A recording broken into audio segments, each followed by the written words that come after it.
All right, we're going live. It's Thursday night, and just like always, Thursday night is a busy night for streaming. So if you're here, I appreciate you being here.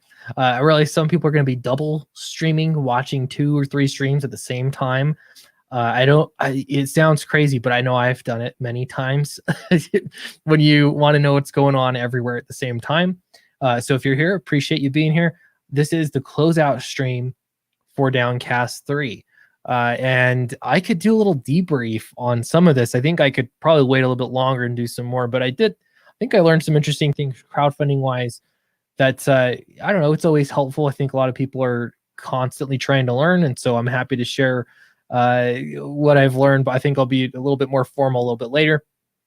My camera is still not working. If I turn it on, it will kick me out of the stream. You'll see me briefly, and it'll kick me out, which is too bad. But I'm still here. I'm wearing my Alterna Comics hat and a blue shirt, in case you're wondering. So great to be here, and happy to add Vaughn to the stream. Vaughn, how's it going? Hey, how are you, my friend? Very good. It's good to hear. I was going to say see you, but it's good to hear you. In solidarity with your broken camera, I have turned my camera off. I love it. I saw Rob earlier when I was just on Peter's stream. He's like, I don't like this trend, Clint. I don't really like it. It's more interesting to see a face, but I don't know why. Something's wrong. I've been trying hard to get this to work. It's not working. So this is what we're going to work with. Okay. We'll make it work. Very cool. Yeah. Let's say hi to the chat. We got K Manifesto here. Hello. Hey. Congrats on another great campaign. Thank you so much. Yeah, it's been sustainability was my one goal, to go out and prove that there's sustainability. And I think I'm pretty pleased that is definitely a word I'm going to continue to use. Magnificent One is here. Wow, closing time already. Did this campaign seem to go by quicker than your others? Yes and no. We could get into that. But yeah, I think for the amount of time, for the length that it did go quick at times. Hello, Sweetcast. Happy Thursday. Hello. Boy, says Roland. He's here. Paul Riley's here. Hello. Robert Shepard. Congratulations. Thank you. Hey, yo. We got K Manifesto. Let's see. Shadowhawk. There's a new name. Hell Clint backed again earlier just to give you an extra boost. Wow, that is very kind of you. Thank you so much. Let's see. Vigilante Williamson is here. He says, hey. Hicks villain. Camera works. You just no longer cast a reflection. Now that's interesting. I'm sorry, Stoker, but you've become the hunted. I changed my name to Clint the Impaler after being on Bancroft's stream, and somebody mentioned that in the chat, and that was genius. So I'm taking it. I love it. Very cool. Biff Bam. Hell Sweet Cast. Congrats. Thank you. Yesterday's Fool says hello. Let's see. I noticed Clint mentioned he was wearing a hat and a shirt. No mention of pants. I didn't know it was that kind of stream. No comment. And Gun is here. Assume this goes in demand. Yeah, that's, again, big question everyone's asking. I'm going to double check to make sure I've turned on the button. I always kind of panic, like, did I? But yes, we're going in demand, and it'll be in demand throughout fulfillment, which is going to come sooner rather than later because we're going to print very soon here. So there we go. All right. And history was made when Downcast 3 beat out all the other campaigns, right? Yeah, that's a big. So that's one thing I really wanted to talk about, which is kind of nuts. Because comics, what do they say? Usually, the first issue comes out. If you're lucky, the second issue will sell half as much as the first. I can't remember what the number is, but it always sells fewer copies than the first issue. Whereas in crowdfunding, you can get the complete opposite. Yeah, it has this snowball effect, and I've got a few theories for that. But I think a lot of it is you pick up new readers the first time they heard of you. Yeah, you're essentially promoting the first book again. Yeah. So I mean, it was so much so that I had to reprint the first book, which is, I mean, it's kind of sad in some ways because it's such a big expense. But now I'll be set to go for a while. So Everyone that you have delivered a book to and given them some joy, I mean, that's a potential person who's going to hop on board for the next campaign, man. It's true. Yeah. Yeah, definitely. Yeah, there's a snowball effect. Building. So yeah, it's been great. One of the interesting things here, this horse race between the Matt Weldon cover and Eric Weathers cover, I saw him. Eric will be in here pretty soon. So he's gonna, I'm sure, make a good case for his cover. But this time yesterday, Eric's cover was in the lead. Now today, Matt Weldon's cover is in the lead. It's been, what a great cover selection, because they've just been so close. Yeah. We need a story of those covers fighting, like done in comic form as a stretch goal or something. Yeah, like cover crossover, literally the covers. Yes. Fun. Yeah, I was stoked about it. Yeah, if you're looking, maybe you backed already and you're like, I want to help you get to that 40K mark. There's always t-shirts. It costs the same whether you add it on as a t-shirt. I think most people have been adding it on, which has been great. But if you just want to grab a t-shirt here, that works too. You don't have to like refund or change your order or anything. Yeah. So that's an option. It's a cool design too. I like the shirt. Yeah. Is it done like, how are you doing your shirts? Do you have the sizes to pick from on here? Or? Yeah. So when you click on this, I don't know if it'll let me show. I have to get the perk, but when you get the perk, it'll have a drop-down menu and you select your size. I think I have everything from extra small to triple XL, I think. Nice. So yeah, big selection. We're going to go with screen printing this time. That's the plan, which is why that design was in flats. I'm going to get larger here too. This is the full size one. Oh, that's rad. Christian Rossi did it.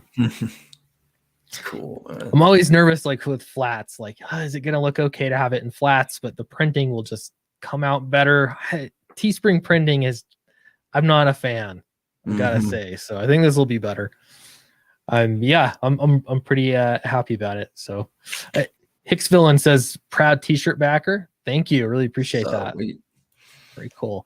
So yeah, everything you see here is in demand, except for this first tier right here, the collector's bundle. This is going to be closing as soon as the official campaign has closed. And that's because we're going to go to print and your name's going to go in it. So talking about acrylic standees, here's just an example website that has acrylic standees, not with this artwork, don't worry, but this is the kind of thing that you're looking for. So it's just acrylic, they print something on, it's cut around. Yeah. Crow. Anyway, so yeah, if you back that one, if we hit 40K, that's the plan. I'm going to stick to this too. Always plan for 40K. If we hit that 40K, which is really doable tonight, actually, this is not even up to date. I'm refreshing this. Holy cow, 702 backers. Thank you, everybody. Hell yeah. Yeah, so if we're just over $500 to hit 40K. Man, things are good. They are. I'm having so much fun working on comics and doing jobs for people on Comicsgate behind the scenes, and you're doing great. All these different interesting campaigns are popping up. People are doing pretty well. I mean, it's awesome, man. Narwhal's book did really great. He's such a great example too. He's been the snowball effect of just, you deliver books, you keep making, be a cool person. Yeah. Don't be a nut job. He's been doing well. But good on him. Yeah, it is wild to think about. Because I know last time I heard from you, you were starting to write full time for comics. Can you give me an update on that? How's that going? Oh yeah. So I've taken on jobs from Eddie Winkler to write a Sovereign Wolf tale. And it is a villain origin story, and I had way too much fun with this piece. Awesome. And he liked how it came out so much. And we're working with this amazing artist. I'm not going to announce him yet because I don't know if I can, but I can't wait to work with him. He is like kind of my style of artist to go with my writing. I think he's got the creepy down. He's got the, creepy ultra violence down, all the stuff I like in my books. But, yeah, man, we've got something so special brewing that Eddie's actually talking about, like making it a larger book and kind of crowdfunding it on its own, possibly. There's so we've been having a lot of fun making that behind the scenes. I actually wrote a one shot for Narwhal that I can't wait to see get made, about this hot cave woman who's a slave and like ends up fighting like dinosaur riders in a big arena for her life. And like, it's badass, man. It's bad. And like, not dinosaurs. It's more, it's the Ice Age. So it's like, they're on top of mammoths and like woolly rhinos and stuff. And anyway, it's a badass little piece I did. It's very heavy metal. It's very fun, little twists and turns, and a hot, buxom blonde chick who kind of stands out for her blonde hair. Everyone's like, what is with your hair? What is that? And because they're all just kind of cavemen. Like, we're all just freshly out, out of a cave. Anyway, but yeah, I did that for him. I thought he'd want to edit it, but he was like, no, dude, this is perfect. So I was like, all right. Yeah, I'm done with that. Thank you. And moved on to working with some other I'm working with some kind of bigger names in CG right now, but I don't want to announce anything until they, say, hey, go ahead, Vaughn. But I'm writing a script for them right now that's killer. I'm just having so much fun. Cool. Yeah. So it's been, who else? Oh yeah, and I did Tales from the Classroom 2, which I want to mention because that's actually launching soon. That's great. I did a short for that about the crazy redneck mummy bus driver and his epic backstory. So yeah, this is a lot of people that really, really great looking book. Rob's super with it too. Like he's just a great guy to have on a stream, and that's cool that you got connected and are working on that as well. Eric and I polished it even today. Like we're really trying here. Okay, like we're making the best stories we can. So yeah, that's awesome. Yeah, you're right. Things are good, and that's it's kind of funny because when comics, I don't necessarily think that CG is different in this regard, but the fact that people usually say, hey, getting into comics is hard, but staying in comics is even more difficult, or can be more difficult. It's the same thing. The difference is, though, I guess, that when you have readers that have given you a chance, you don't have to go back to the publisher again to get an extra, like a go ahead, the extra green light. You're going directly to the readers to get a green light, So I don't know. It's just, for me anyway, the opportunities that I've seen arise in just writing comics were non-existent before. And now I have them. So it's been great. Yeah, it's amazing. I didn't think I would ever be able to walk away from a desk job to do what I love and what I've loved doing for years. That I had girlfriends telling me, like, this is a waste of time, like a waste of your money, a waste of your efforts, And I was just like, man, I don't know. It's like the only thing that gets me through my day that I enjoy anymore, is making comics and entertaining people in any way, and making the coolest stuff I can while I'm alive to do it. And the stuff I want to see, the stuff that, I think would, makes for fun stories that I'm not seeing anywhere else. Yeah. No, it's fun. It's rewarding. Going through, I think one of my favorite things is the lettering. After going through with Eric, and then you read the thing, like now it's a comic book. I don't know. It's so rewarding. It's hard to describe. I know you totally know what I mean, though. Yeah. It becomes alive. It becomes real. Yeah. It's a lot of setup, isn't it? Because it's like, and a lot of, especially from a writing perspective, it's like I'm planning it to work this way. You have the vision in your head, and a lot of the script is like, we got to make this work. You know what I mean? And how closely to my vision is this going to get? And then when you finally see the product, it's like, okay, now like this is the landing. That you got to nail. Right. And where are you with that? Like when it comes to working with artists and getting your vision out and like letting them kind of have their version of things, like where are you giving wise in that? Yeah. So like it depends. I think from my experience, I try to give the artist a little bit more freedom. I'm trying to remind myself, like, this is a group effort. And so but something I've noticed is, like, with Nacho, for example, I tend to now we've worked together long enough that I kind of know what his strong suits are and things that he doesn't like to do.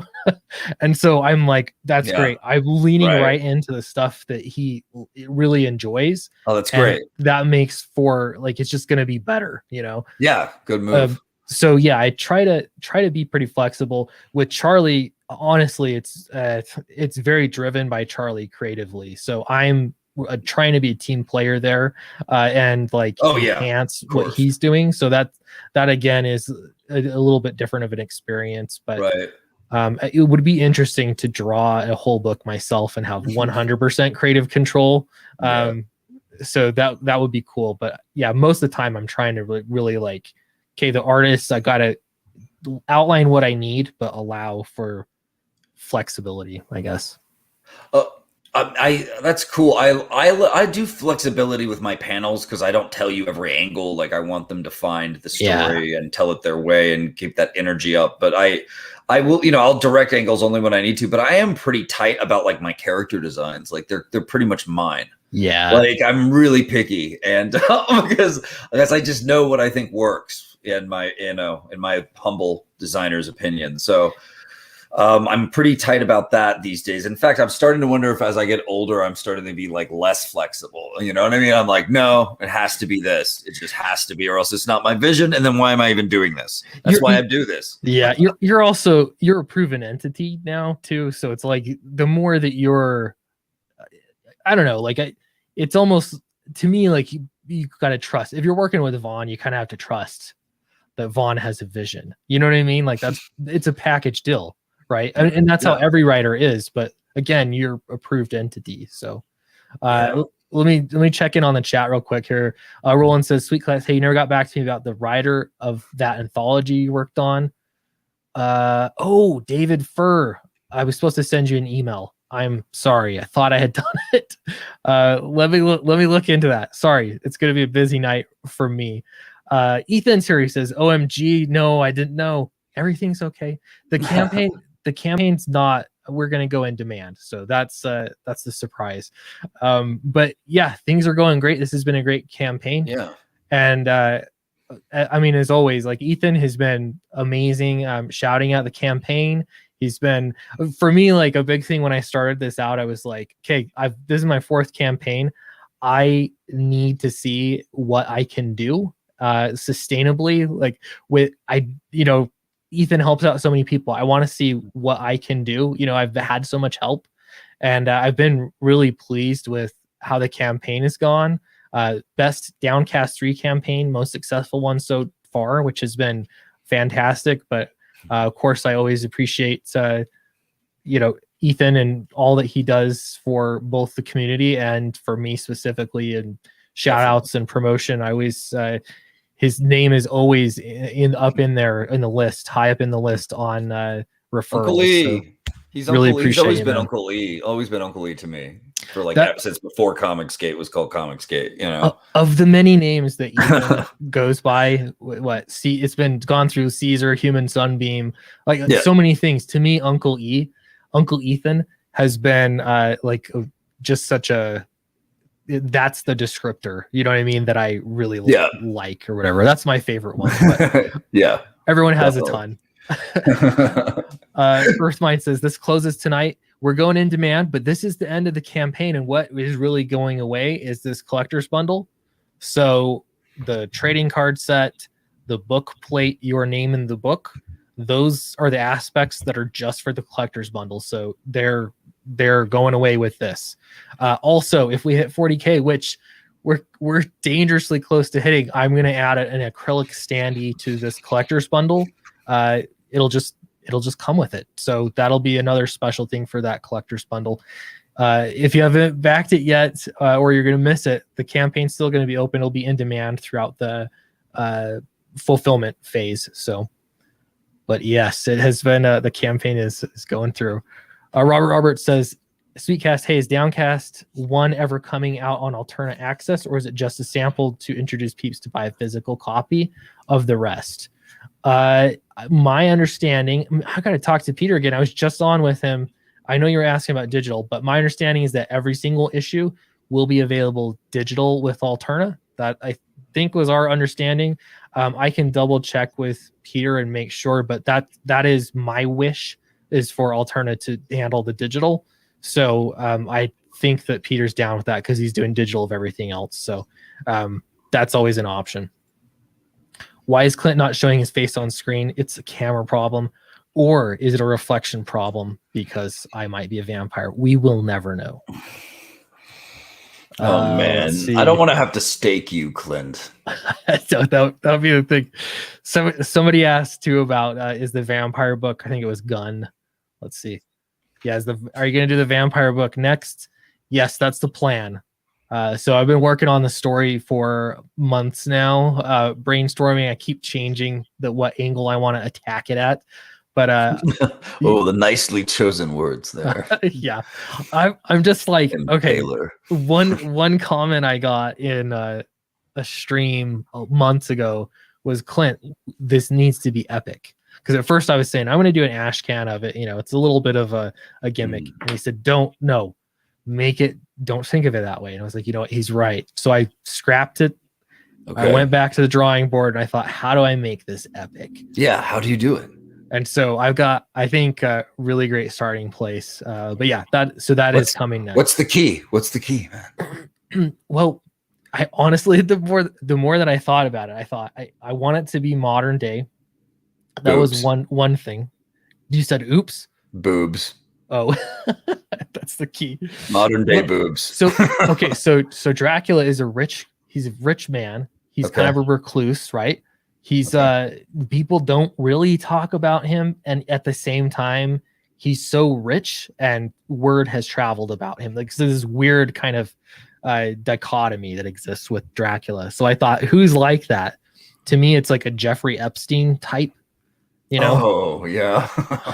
And I mean, predatory. Like it's not exactly that. But once I started thinking in that terms, I thought, oh my gosh, like there's so much great material for blood-sucking old rich guy. That could be really interesting. Oh my god, dude. Dracula Island. It's come here, get sucked at Dracula Island. Like, he's gonna have a horrible evil death island. It could be, yeah. Orgies of the damned all over it, and so things. I watched human trafficking. I watched a documentary on Epstein, and just like the institutionalized like human trafficking level, it's like scary, gross stuff. But the weird thing is just to make it organized is so strange. So BRB. Okay, all right. Anyway, so yeah, I'm really excited about that. I think it'll be cool. Why is Clint using his bedroom name? Oh my. Should have read that one first. Robert Shepard, yeah, so good ideas. Liam will be mad. I don't understand that one, but we'll go with it. Anyway, so let me check back in on Downcast. I think I'm going to refresh this. I think that is okay to do. Go up to the top here. So we're right now at 704 backers. We're at $39,000. And this is the end of the main campaign. So here's the question that comes up, Clint. If you're going in demand, if I can get an Alterna version later, if I want to wait, why would I back this tonight? I actually have a really good reason for that. First reason is, this top one's closing, but you actually get paid from Indiegogo in the first lump sum first. When you get paid through in demand, it ends up being about every 6 weeks after that. They'll sort of collect the funds and then they'll send it to you. So money that is in before the next 5 hours crosses, that money goes as soon as I get paid out the first time. That's in that chunk of money, and so that goes toward production of. That's one good reason, is that your money will actually get put to use in the campaign to get the book done. If you buy it in demand, I really appreciate you. That's great. That's more of like after the fact. You get paid additional money, so that's still great. But backing it tonight, if you want to support the campaign, that's a good way to do it. It also unlocks that standee stretch goal when we hit 40K. The Alterna version, you could go with the Alterna books, and I would totally support you doing so. The argument for going for this crowdfunded version is you'll be the first one to be able to read this book. The Alterna issues are several issues behind, so I would suspect when we get to these issues, it's going to be at the least it'll be late next year, 2022, late in the year, if not 2021 or 2023, which seems like a ways out. So we'll see. I'm not sure exactly how the Alterna publication schedule will go, but if you want to be first, this is basically the movie premiere, and this is how to get it first. So I think those are the reasons.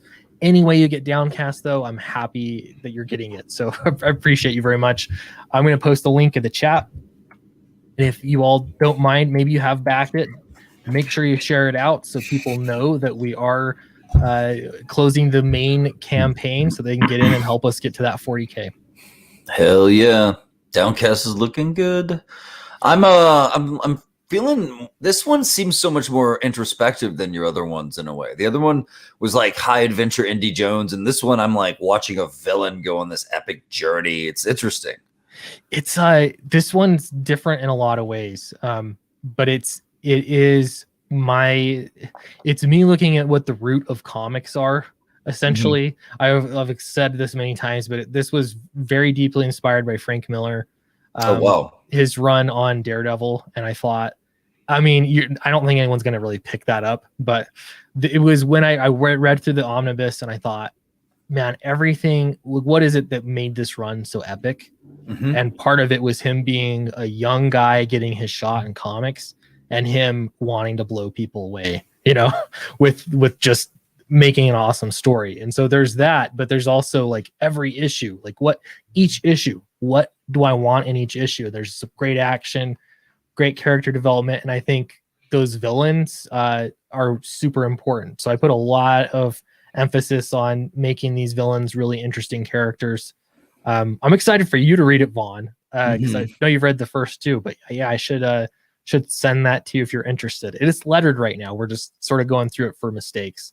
Okay. Last Sweet. polish, but yeah. How's it feeling? I think people are going to love it. I'm feeling really good about this book. So it's cool, man. You're doing great work. You're delivering. You got people who dig you and look forward to your next stuff. Living the dream. Come on, things are good. It is, yeah, man. It's really great. This is Nacho's best work, I think. He's been doing some really, really good stuff. Yeah. He told me, I said, what are your favorite kinds of scenes to draw? And he said, oh, I like police stuff too. And I was like, oh, okay. All right, this is great. So this a police interrogation scene, the whole scene connected together is I don't know, it's so fun. Just Nacho doing great work. Lots of fighting. Fun story. Can't wait to get this out. Yeah. Would you say this is the darkest of the trilogy? There are I don't know. I'd say it's consistent as far as what you're gonna get there. So there was in Downcast 1, maybe you remember, there's one of the deadliners gets his hand cut off, and I thought this is the level of violence that I'm gonna take this to, because I also really am mindful of what age groups I want it to be cool for, you know what I mean? And so it's arm getting lobbed off, that's sort of this mark. So I'm gonna have cutting and blood to that level, and then whereas I have people eating each other's heads.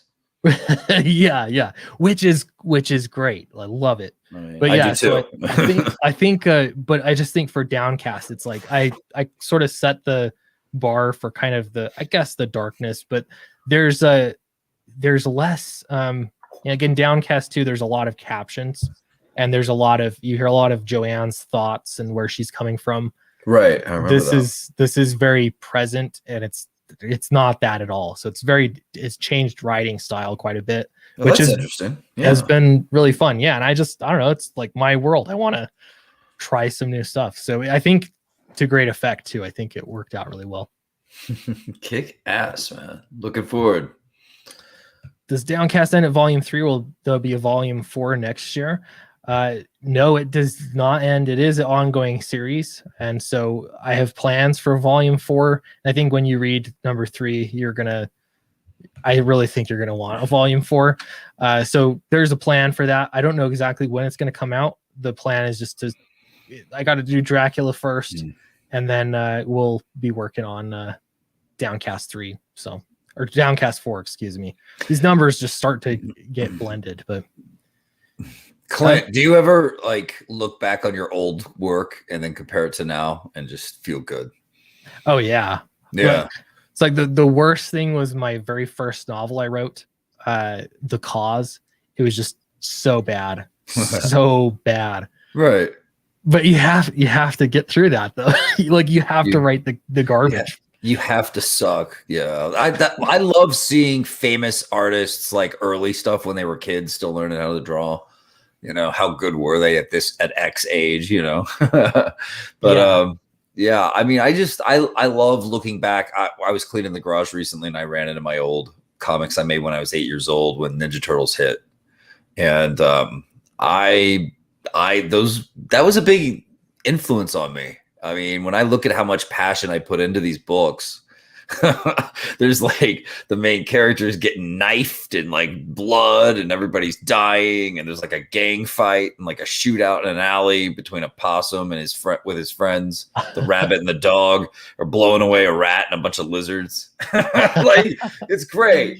But like maybe I'll even redo it someday, but like it's cool to think about it. And then I ran into, you know, some Kataru Witch Hunter book that I had done not too long ago. That was like kind of what I did right before Monster MD. And I put that online and people were like, dude, that's awesome. Like, I want you to crowdfund. I want this book. You know, people actually dug it, which kind of surprised me, you know? I saw you. So I watched a bit of you streaming with Eric earlier, but I saw it after you were not live. So I saw some pages from it and stuff, and it does look cool. I think, not that you asked for my 2 cents, but I'm going to give them to you anyway. Of course. I think having it, I mean, I don't know if you'd want to do your own campaign for it or not, but at the very least, having it be an add-on would be great, I think. Because I was really unsure of, like, All for Owen here is my second novel, which is significantly better than the first one. But I was thinking, should I have this one? Because personally, I'm enjoying like getting some of the old Cyberfrog stuff. And the fact that Billy Tucci's launching the She Omnibus, you know, the older She books, like that kind of stuff to me is pretty cool to have. I want to have it. So I thought, here's a novel I did. I'll add that to it. So I don't know. For me, like you put all this work into the comic, I'm really curious to read it. You know, well, here's the thing that's funny. I drew Kataru Witch Hunter back in like early 2000s myself and just did everything, inked and toned it and did the letter, you know. Did it, and it was more goofy, like, but it still had like a little dark edge and had like a ninja witch hunter thing going on, which was really cool, like I wanted. But then I made it even darker and a little less comedy and a little more, you know, British mystery solving, and did it in color like around 2015, 14, 15. And then after I finished that, I went on to to Monster MD, redoing that again, or doing the first version of it, and then doing the revamp. So like a lot of my work has been old revamps of things that I know have a lot of good stuff, but I can make it better now that I'm more experienced, I guess. Yeah. No. Yeah.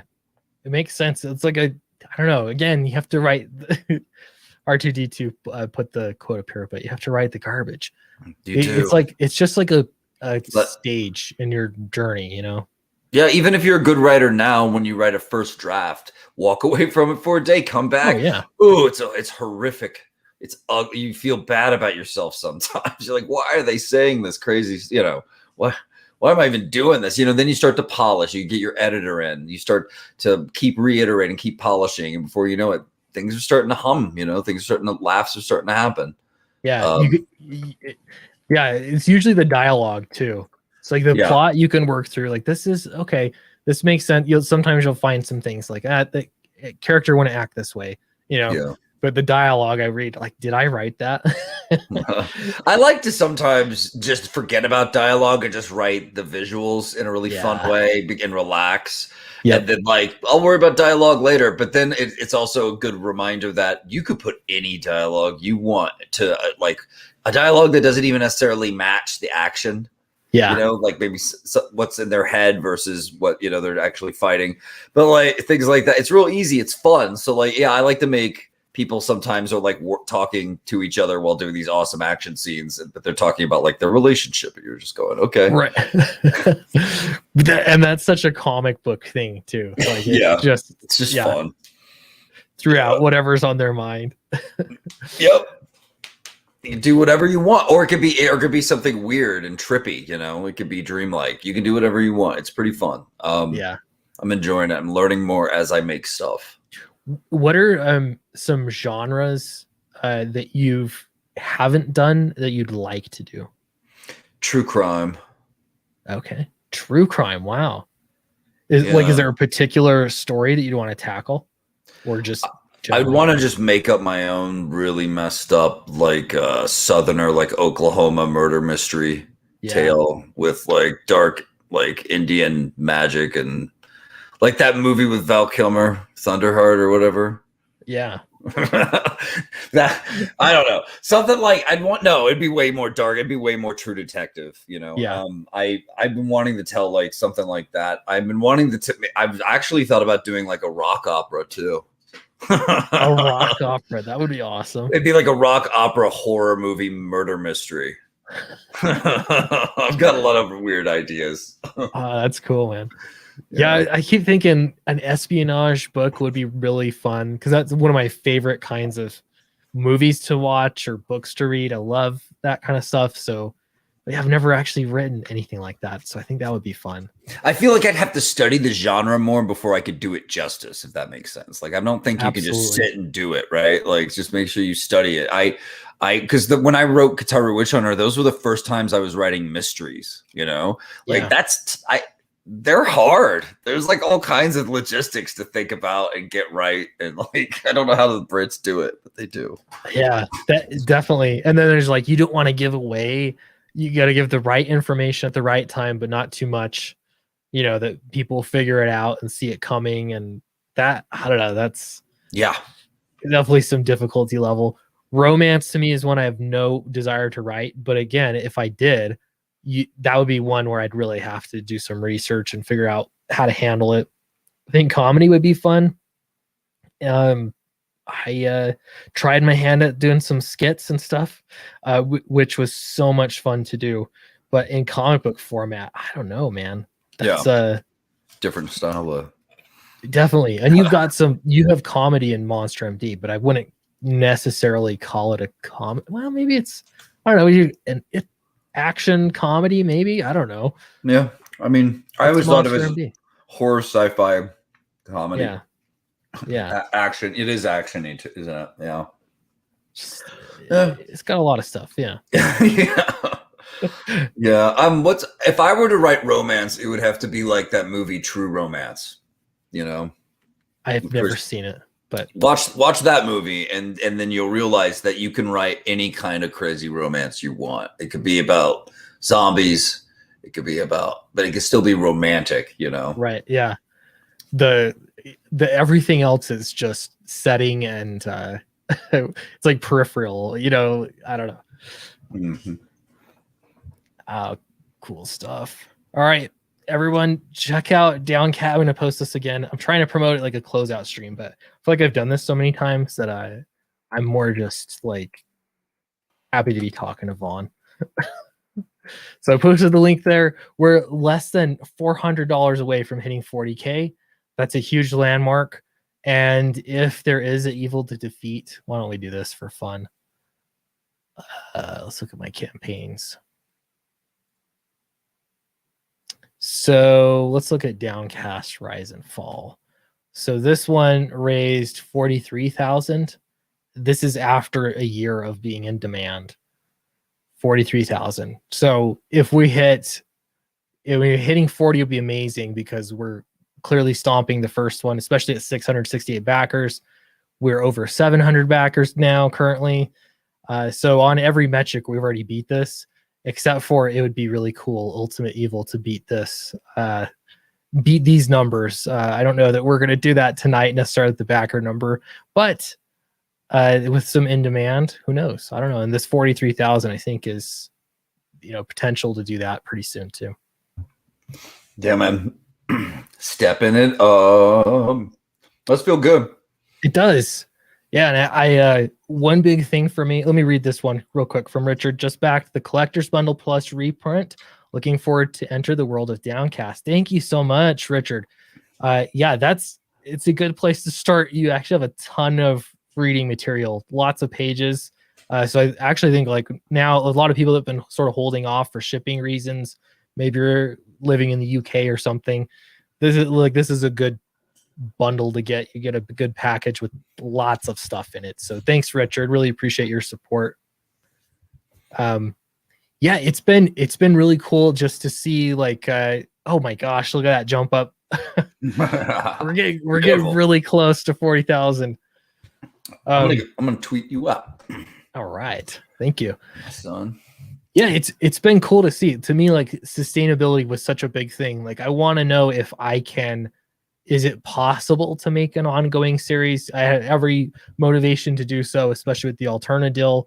So like let's see. This is like such a good learning ground for me, and I don't know, just to like prove the proof of concept. And I think it's definitely possible. So I'm not somebody that has had years of experience in the mainstream industry. Not even years. I haven't had any experience in the mainstream industry. All of my experience has been in indie comics. It has been strictly because backers have given me the opportunity to make a book. So to the people that, helped me do those first 3 campaigns, Downcast and Fatal, that helped me get to this point to be able to continue to do more. And I don't have a massive YouTube channel. It's just been through, consistently trying to do the things that you should be doing to promote it. So, and again, Vaughn is such a great example of this as well. Just you get out there, you work, be consistent, get your stuff done, do your best work. And I don't know, it's amazing what can happen. I didn't expect it. I hadn't even thought about like how many comics I've made to get to where Monster MD was, That was a lot. And, I can look back and, these weren't that good or that, but I still see a lot in them that I'm like, all right, like I was starting to cook with gas. I was starting to learn, Yeah. It's a process for all of us. We're all at different levels. We're all doing things our way, though, is what I think is so cool. We're making it on our terms and we're finding our audiences, and the audience is awesome. The fans make it real. Keep us alive with that, with your hopes, your dreams, your love of our dumb, silly stories. I just love it, man. So I'm having a great time. This is like for me what making art should be about too. Like it's getting to hang out with cool artists. We're all doing our own thing. It's like we're all in bands in some sort of musical movement, right?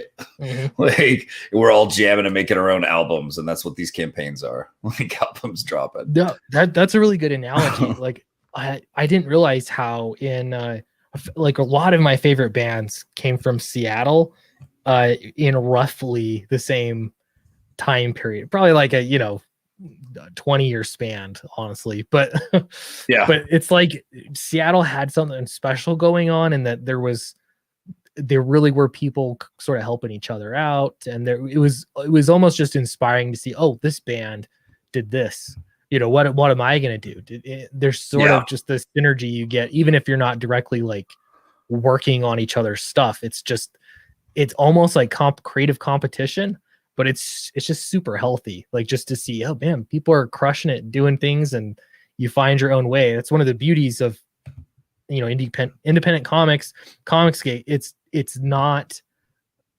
being, you're not told what to do. You get to choose. Hell yeah.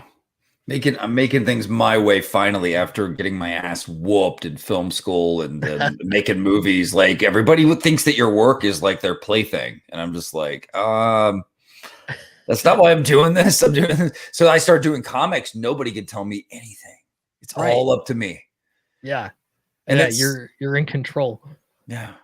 It's so much more fun. That's why I do this. I don't want a board of weirdo people like sensitivity readers or like corporation people like deciding what I can and can't do either. That's just ugh, Yeah.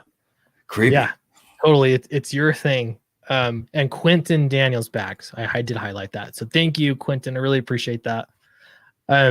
So it's kind of interesting to me. I want to ask you about this a bit. You have gone from, well, I mean, you're primarily writing your own stuff. Monster MD is the big latest success. You got a lot more coming, but now writing for other people as well. There has to be a bit of a difference there in, I guess, creative freedom and kind of what you're going for. I don't know what you want to describe that a little bit. What's it like? It's everyone you work with. Well, here's my philosophy. Okay. When I work with somebody, if we don't work well together, I don't hold it against them unless they're like way out of line, unprofessional. But if it's just like we don't just gel, I don't hold it against them. It's just the way people are. It's just like we're all human. We all have our ways of creating, and nobody's wrong or right. You know what I'm saying? So like I try to work with people, and when they hire me to work for them, I take more of an approach of like, how do I please the person who's paying me to make it the way they need it to be? Because it's their IP. Like they know what's best, what they want for it, just like I know what's best and what I want for Monster MD. Right. So I try to have an attitude of like, I try to be more lax about it. But then there are times where it's like, hey man, you hired me. Like, let me be me, so people can enjoy it for my version of doing things. Like, let me, mix it up my way. Don't change the dialogue too much. I have my certain ways of doing things. And there's that constant struggle, right? Of like, I want to make you happy. I want to let you do, say what goes, and I want you to give me your edits, and I want to make that happen for you. I've done that for a ton of people's books. But at the same time, if they overdo it, it starts to become like not my writing anymore. That's when that boundary gets crossed, and I'm like, look, like, yeah, it's weird because I think like from a fan's perspective, somebody takes over your favorite superhero book, whatever. Well, I use Daredevil as an example, so use that again. Someone takes over Daredevil, and the writer has, in my mind, a responsibility to make it a Daredevil book, or like and uphold and honor what was so great about that series, and then do something awesome with it. So there's a little bit of that kind of expectation, I guess, that pressure. But then I don't know, it's just kind of nice because then when you're doing your own stuff, it's just up to you, other than the fact that everyone has now read Monster MD and seems like loved it. So if you're is a plan to do another Monster MD? If you do, there's a different kind of pressure there, isn't there? There is a different kind of pressure there. I don't really like that pressure. Like, I just want to make what I want to make and make it awesome and see if you guys like it. And if you don't, that's okay. I wrote from the heart. Like, I'm going to keep trying to make stuff for you. I'm not going to quit. But man, the sequel thing is weird. I do have some really sexy as hell ideas going for Monster MD for a sequel.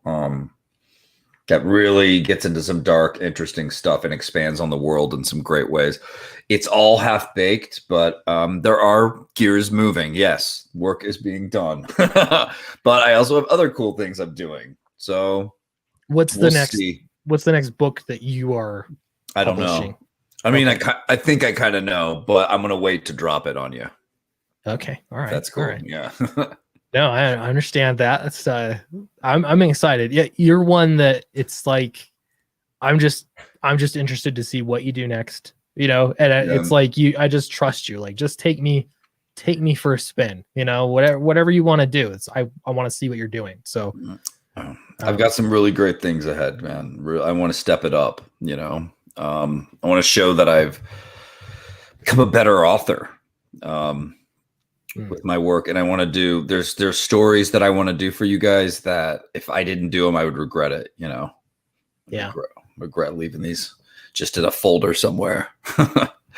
So cool stuff is afoot.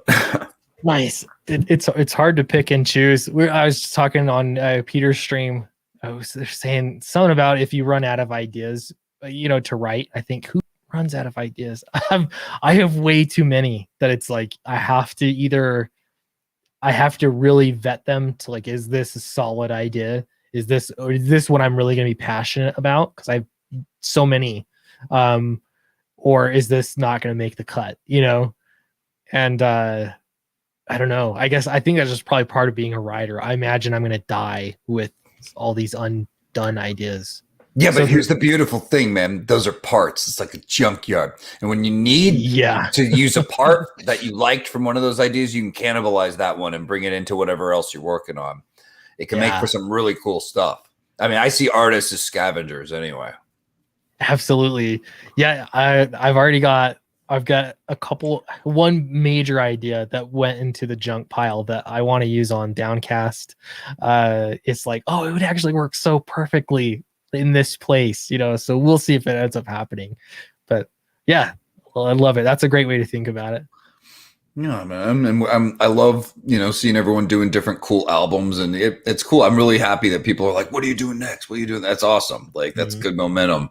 Let's ride that. But we'll see. I've got some really cool things going on behind the scenes with some really cool artists. I'll just say that. Nice. Yeah, so much of it you can't talk about. Yeah.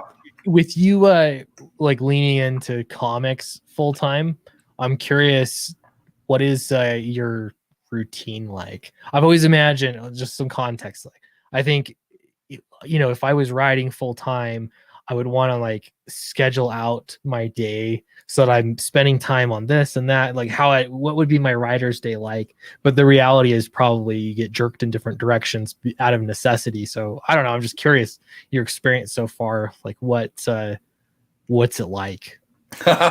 Let's see. I usually wake up pretty early and probably start just getting ready for the day. And then I'm drinking my tea, and then whenever I get a chance to eat breakfast, I am down in front of the computer just writing. And I try to just keep track. But I may stop at a certain point and go run an errand or something. But I try to keep myself writing like X amount of hours per day, or I'll give myself like X amount of pages need to get done by the end of the day today on this script or whatever. I like to give myself little creative challenges. So the way my schedule is, it's really way too open. I probably should have more structure, but I've been done pretty good with getting everything I need to get done on multiple projects. So the way I've been approaching it, I hate to admit this, but like, it's whatever I feel like working on, man. Like if I feel like working on one of my Evil Devil stories or whatever, like I'm on that, I'm working, or I'm doing character designs for some Black Terror. I'm on that. Like so I'm having fun, like like part of my method is like designing the characters, designing the logo, designing the market. I'm like so I have all these design jobs to do for all these different IPs all the time. So yeah, man, I'm very bouncy, which for me keeps it fresh. Yeah, it's fun. Well, that's interesting that you said that, because I do think that there's something to that. I was telling it was months ago. I thought, hey, I want to start doing the pre-press, like for the cover layouts on Downcast 3, and I have to the combined reprint. I just feel like doing the cover layouts and getting some pre-press done. It just sounds like fun to me. So I just did it, and then it was done, I guess. You know what I mean? Like little tweaks, but it was out of the way. But part of that is when you're in the mood, I guess, then you're going to do good work. And I guess you're motivated to do it rather than, I guess, check Twitter or whatever else you could be wasting your time with. So I turn off my internet. I turn it off. Yeah. I still probably check in a bit, but like I turn it off and get a lot of writing done usually. Yeah. I'm trying to, set yourself up for fun, and you will end up focusing on what you should. You know what I mean? Yeah. I want to have fun writing. I make the story as fun and crazy as possible, and there you go. Yeah, it makes sense totally. Peter has a question. Will this be going in demand? Yes, it will be. The only thing that's changing is this collector's bundle perk. It's going to disappear essentially, and that's because we're going to print. So the names of people that back this, their names will go into the book, into the print file. So I can't have this open afterward. So if you want to get in, then on this collector's bundle. Tonight's the night. But don't stress out if you just want to get the book. You can get it next week. It'll be in demand. However, I'm going to also reiterate that if we hit that 40K stretch goal, which we're just over $200 away from hitting that, when we hit that, I'm going to add an acrylic standee to this collector's bundle to sort of sweeten the spot before we close it for all those people that have backed early and helped us get this far. So longer answer than you asked for probably, but there you go. Sweet, man. So you got it down. You got the whole method down, the whole Clint method. As far as writing goes, creatively? Yeah, definitely. I've had, I don't know, I think I've been writing for years. So I've had a method down for how to tell a story for a while that I feel pretty comfortable with, but I'm always experimenting with it. And that's how I kind of am with everything anyway. So I like to just change one thing, but usually I think before I start a story, it's important that I lay out how I want to approach it and I have my angle. And I really did that with Downcast 3 in probably the most just clear way. Like, here's my very clear goal for how I want to tell this story. And it's just going to be, as far as the storytelling element goes, it's going to be pretty different from 1 and 2 in some of the just devices that I'm using and how I'm approaching the story. But it's still, I don't know, I definitely have a method for comics, I should say, that I've developed, and I don't know, it works for me. So that's I'm gonna continue with it. Okay. 3-act structure. Yeah, well, yes, but the caveat would be I'm trying to make sure that is working on an issue by issue basis. So right. Yeah, exactly. So yeah, I mean, I'm not really varying too wildly from a 3-act structure. But most of it has just been my approach and like, how do I want to tell this story creatively, and where I'm going to be spending time with character development and how I'm going to address character development. One other thing too is like exposition. How am I going to make it as neat and just what you need and the most interesting and exciting stuff happening at the same time as possible, so nobody even knows that exposition is happening. So right. I don't know, it's just trying to be a little bit more lean too with it. So that's always good, man. Always good. I love developing a method for how I'm making these books because I'm having a lot of fun making all of them. Yeah. I'm just bouncing around from whatever I feel like. Yeah, one thing I will say is I've been really Doug Tenaple, I don't know if you ever saw it. He put out a video a long time ago about telling a story, 3-act structure, and he had like cards he wrote out. Yeah. I've done stories like that were extremely plotted to the T, and it turns out that there's less. It for me anyway, it just becomes so rigid that it's like it feels wrong. You just said it right there. You used the word rigid. That's exactly the way I felt after Doug explained his method. I mean, I'm not like, once again, like I said earlier, like I don't question people. Like if that works for him, that's his. Yeah, like, exactly. But when I heard it and I thought about me doing it, I felt it was rigid too. Right. Yeah. And that for me, and I've tried it, and the end result, I'm just not, it's like, I'm just not as happy with it. So to me, I have like, it's too caught up in structure and doesn't give itself breathing room for human. Right. Yeah. So I'm definitely a plot driven writer. I like to have a plot and, have it make sense. And I like that a lot. So I do have structure, but I try to make sure that I'm open to what would this character do. So you have a lot of character driven stuff. There's one good example in Downcast 3 as like the plot dictated that Joanne was going to be put into this difficult situation that would lead her to where I needed her to be. when I put her in that difficult situation, I'm like, that is not how she would act. You know, and you start, that's where like writing dialogue is helpful. But you write out some dialogue and it's like, she wouldn't do that. So then now my story has taken me another place. You know, that if I was rigidly sticking to my plot line, it would actually it would lose something, you know?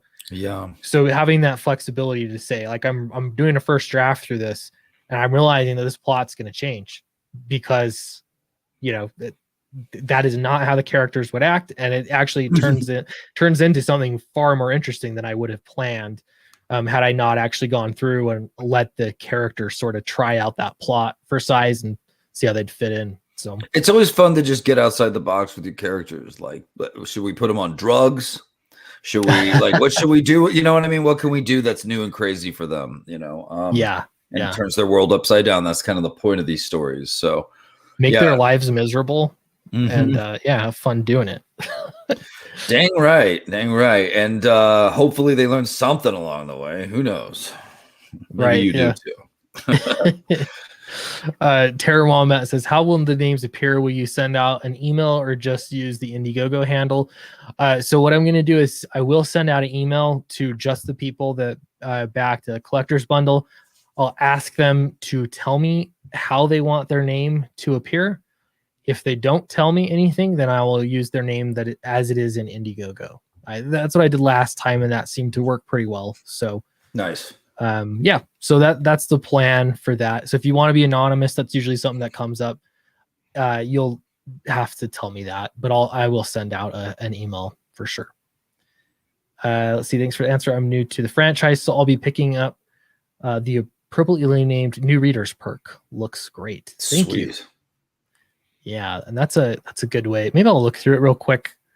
See, this is the thing. People who say, like, why don't you talk about writing comics more? I love talking about writing comics, but me too. I don't know that it always makes for the most compelling.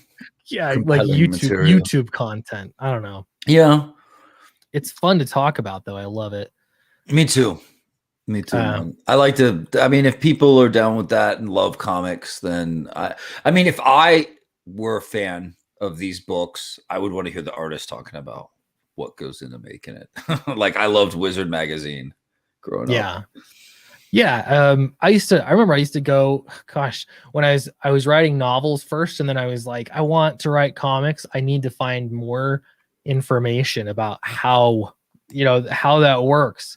And there's so much out there for novel writing, but in comics, I was just hungry for it. And I would look on YouTube for every little interview by anybody.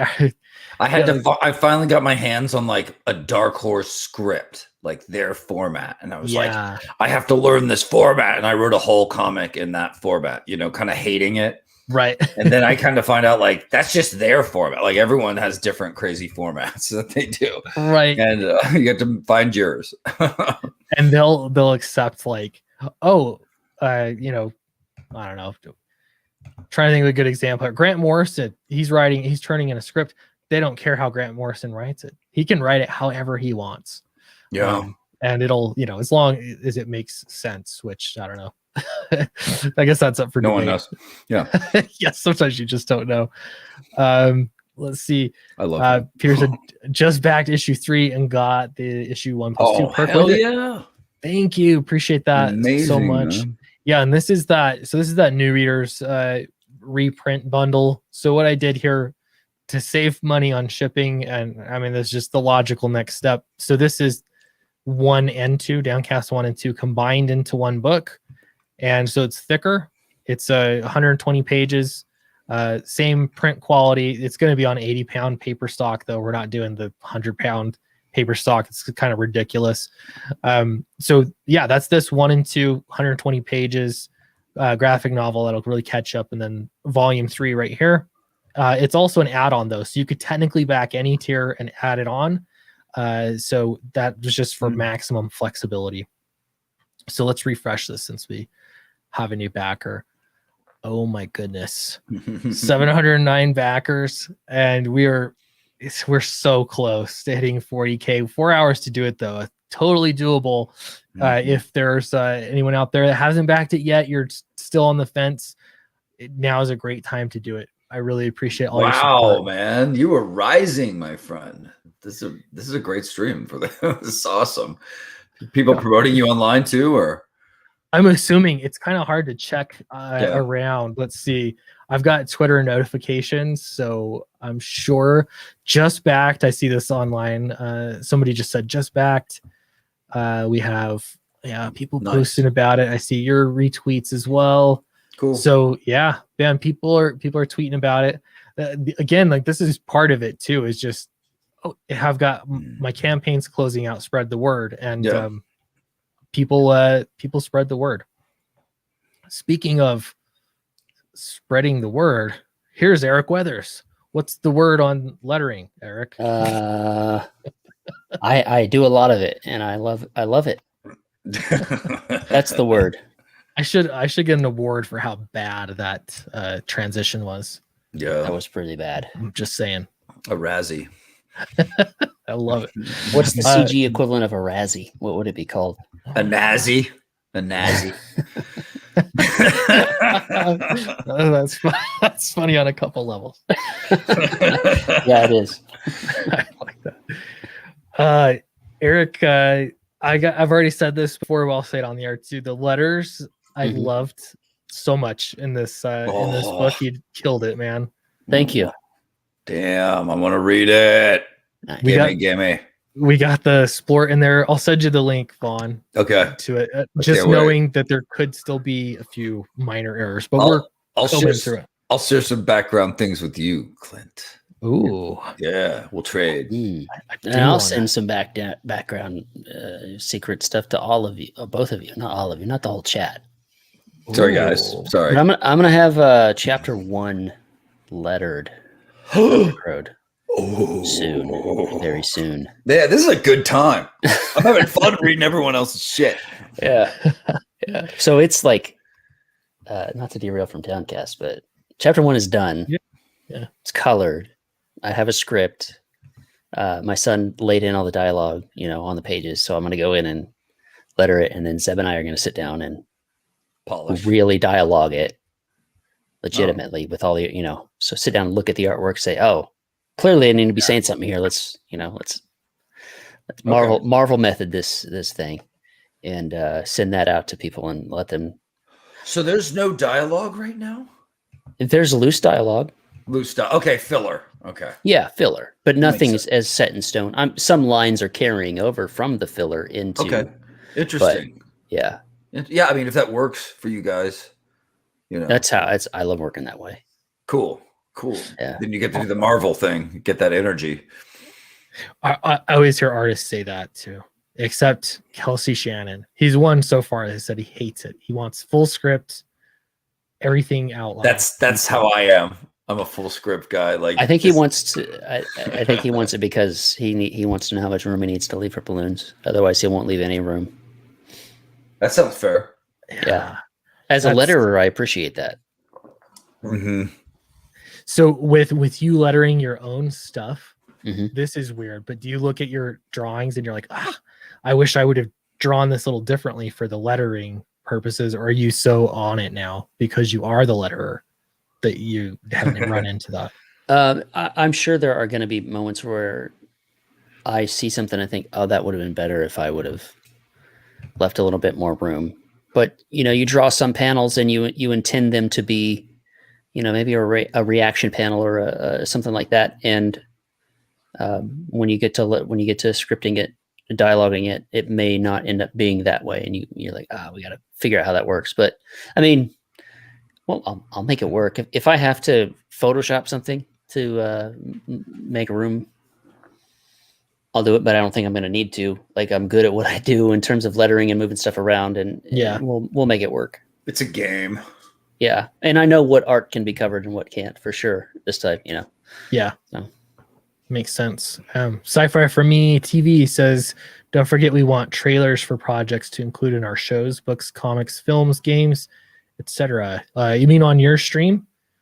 I got to read the one before. I'd love to crowdfund a new Wizard Starlog print mag. That would be Oh, fun. wow. Yeah. I've heard several people sort of float that concept. It would be interesting. One's being worked on right now, actually. Really? Nice. Yeah. Do we know who this is, or is that all we know? I don't know enough to answer that question. Like, Okay. I know who's doing something, but I don't know if it's Like yeah. Let's just say I was just interviewed for it. I just got off 5 minutes ago. Okay. So You were interviewed for a new wizard? for like something similar to that for CG. He will be going to Hogwarts. Oh, you're a wizard. Harry, You're a wizard, Harry. you're a wizard. Oh, The am I first two guys to really? do that. Yeah. Well, cool. When are they calling me? They don't need anything from crazy me. They don't need anything from Von Klaus. Who needs that? Look at it. I think there's a certain theme with the first issue. So there will be more. Oh. I think.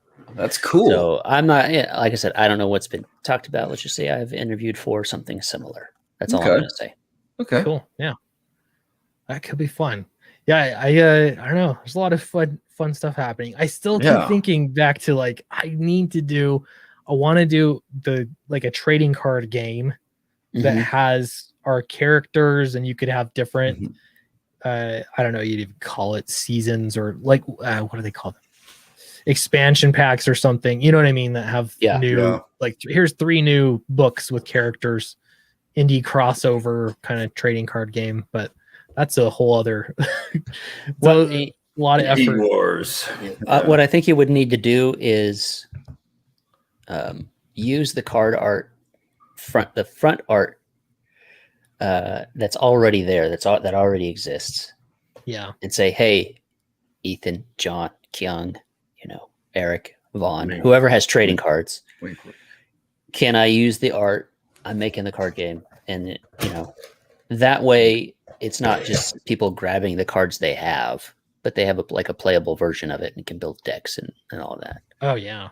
So, yeah, you'd have to have, it'd take a lot of balancing and rules and play testing, and it's a lot of work.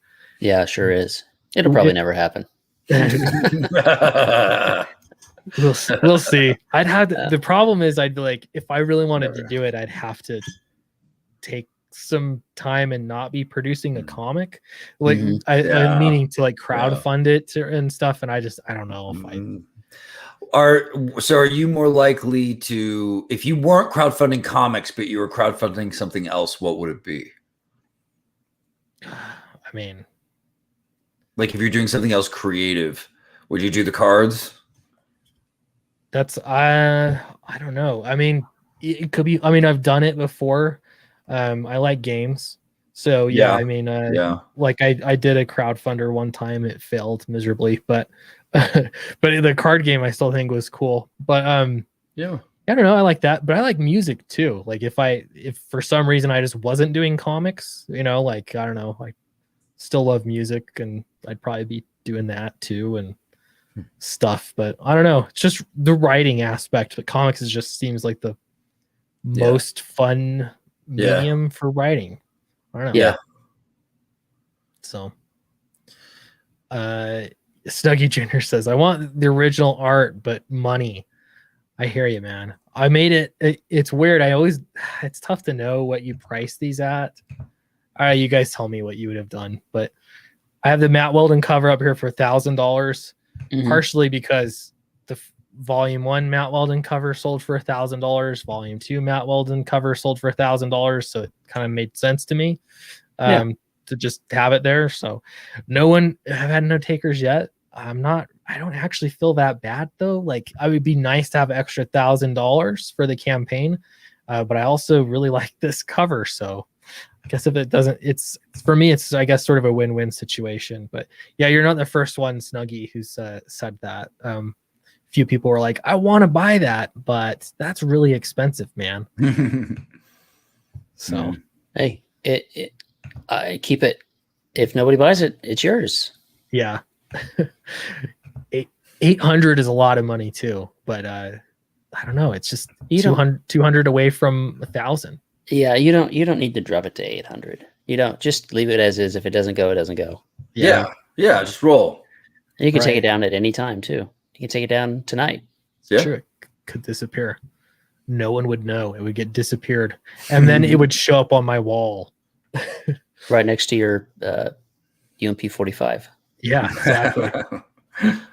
Yeah, I gotta get this camera figured out because I've been trying to think of new things to add to my background as well, and yeah, I want to show it off. That's what it's there for. So, all right. So since Eric's here, we got to look at this cover situation. Look at this. Oh no! This time last night, you were in the lead by 2 or 3 copies, I think, and then today Matt Weldon is up. This has been again terrible, brutal war. Great. It continues. The blood is shed. Yeah, great cover picks though, because I don't know. I'm always concerned about that. Like, is there one that's the obvious? Like, oh no, I'll just get this cover. So you want them to both be, competitive. I don't know how to say it. It definitely has been. Absolutely, yeah. So yeah, both of you did fantastic jobs on those covers, and we'll look at them up close. One thing, okay, so John Malin streamed with How to Draw Comics, right? And it was just so cool to see everything he was saying, because I was taking notes. I went back because I missed the first part of it. I think, Eric, you're the one that told me he was live. So yeah. I went in and I started listening to him, and I was like, oh, this is good stuff. I want to hear what he said before this. So I went back and I listened to the entire stream, and just hearing him, one thing that stuck out to me is he said, if you hire somebody and then they are phoning it in, that's not cool. That's really frustrating. Right. And the cool thing about when I hired you to do this cover, I could tell that you were anxiously engaged in making the best cover you could, because of I think there's different ways that artists do that, but you were, in contact with me. You'd send me over sketches. You would, like, I could tell that you were really working through, like, how do I make this cover awesome? I wanted to destroy Matt Weldon. What can I say? That's what it comes down to.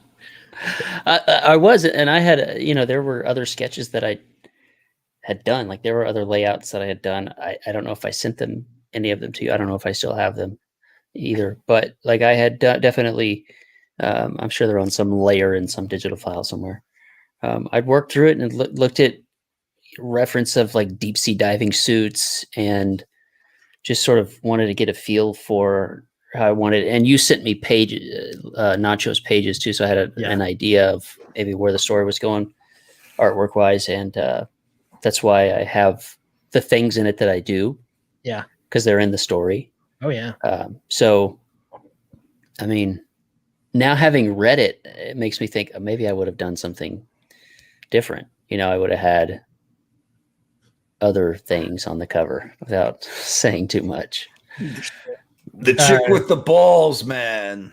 The chick with the balls. Let's just say I would have had characters that are new, other than Monstro. You're talking about there's 2 characters you could be talking about. One of them, I think initially I didn't have drawings of Domri, because I thought, oh, he's gonna be like a reveal, it's like, because it is kind of in the book, like, I don't want to spoil it, but then he was in this page that was just too good not to have in the campaign. So I was like, yeah, he's in the campaign, I guess people will see it. And so like, I had seen that, but the rest of it wasn't in the Dropbox folder you sent me, so I didn't know of it as it could just be like a side character. It could have just been a small background. Like, I didn't know how it fit into the story. Yeah. So, but now having gone through Downcast 3, thinking, oh man, that would have been a different cover. Not that I don't love this one. I poured my all into it, but Yeah. It And of looks course, great. Kelsey Shannon came in and murdered it with the colors, and the good kind of murder, the murder we like. Yeah, killed it. He killed it, as they say. Oh yeah. Well, I mean, yeah, such a great job. Like I don't know if you're down the road willing, I'd totally have you do another cover. So Yeah, dude, love you'll to. have another chance. So here's the Matt Weldon cover. I am seeing backers come in though, so I think we need to refresh it. I would spend more time on that Matt Weldon cover, but I gotta refresh this. It is a beautiful cover. Boom. You did it. Oh, baby. Congrats. 40K. Thank you, everybody.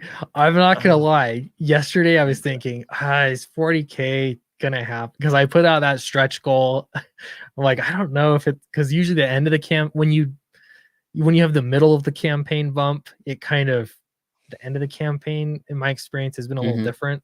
And so I wasn't really sure what to expect, but man, I'm through the roof. This is amazing.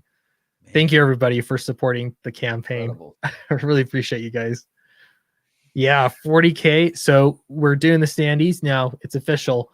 Collector's bundle. Everyone that backed it is getting a standee. I think I have to get bigger boxes. I measured. I don't think I'm going to be able to fit all these things in a Gemini mailer. Especially if people added on the reprint. I don't think it's possible, but I will double check. But if I have to get some bigger boxes, that'll be a good problem to have. So yeah. Yeah, there are some places you can get some cool boxes too. So If yeah, you need bigger boxes, I want you to use that image of the giant shark and have the diver say, "We're gonna need a bigger box." just add a word idea. balloon right here. Yep. Yeah. So for the standee, I don't want to say this is official yet because I need to make sure what they can do, but the company I'm looking at does 2 layers. Like you can do more than 2 layers, I think. But I was thinking of having Hey, scroll down. Scroll down. Keep scrolling. What are we looking at? Just go and stop. Oh wait, sorry. Refresh. Uh-oh. Your engines, refresh your engine. Hold on here. Holy smokes. 41. Now scroll down. Somebody cool. bought it. Somebody bought the cover. Oh, Wow. that's amazing. I'm clapping. Holy cow. What a great night. That was a buzzer beater. That was so great. Wow. Thank you. Whoever backed that. Thank you so much. Yeah, give them a shout out. Crap. You have I don't want to dox anybody. I'm really curious to see who did that. I've got too many emails now from much Indiegogo. respect. It's amazing. Heck yeah. That's so great. Thank you so much. Matt Weldon's cover. It will take a closer look at that too, because we looked at Eric's cover. So that original art. I really wish my camera would not kick me out when I turn it on, because this I can't even express. When you see his art in person, it's amazing. It's a different beast. It is. The little details, and you see he uses a ballpoint pen for it's like one of those pilot pens he uses for everything. Give it that texture. Yeah, the texture, it's super clean. My understanding is he draws the sketches on a different page first, and then he goes back and over it. So it's super clean. I don't really see any pencils at all. I don't think there's any pencils. It's just ink. So yeah, Matt Weldon really knows how to do original art piece. Snuggie Jr. did not get it. Not. I'll say, Mr. Yanafue, hello, says it was me who did not buy it. Thank you anyway. Appreciate that. Reagan Lodge is here, $5. Thank you so Reagan? much. In the grim darkness of the $40,000 crowdfund campaign, there is only one win. Or there is only win. Thank you. Congrats, man. You got the 40K. You sold the cover. That's fantastic. This really is.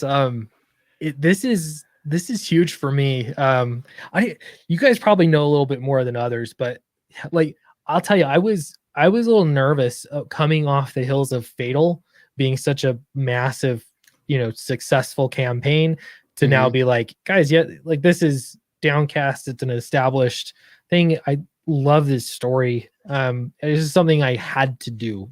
I had to continue it. I really wanted to. Yeah. And so I was very nervous about, it's a different book, and, and so to see it do this well, it to me, it's a really big deal. This is my biggest Downcast campaigns, the third book. I invested my own money into it to try and make the process faster. And there's the worry that we're not gonna get it funded or get really underfunded, and I've lost all that money invested. But it just feels so good to be able to make this thing, and hitting 41K has been fantastic. Still 4 hours left though, so who knows? Who knows what could happen? 4 hours left, Man. So what's first? Do you think? Glory Do you think days. it's is 50,000 first, or is 1,000 backers first? How does that math shake out? I could get a calculator. We could probably figure it I out. got one going right here. So we need 287 backers and an average of $50, a little over $50, but I think it was like $56 at one point. But if on the average according to backer trackers, $53. If that's going to change now because you sold $1,000. yeah, 14,000 at 1,000 backers. So you'll probably hit 50K first. That's before wild. you reach 1,000 backers. Yeah. So going on averages. Snuggy Jr. says refund that guy so I can get it. That's the thing, right? Like if you wait, you miss out. Because I have somebody who's expressed interest in buying an original page of Battle Brick Road, and he's like, "That's the one I want."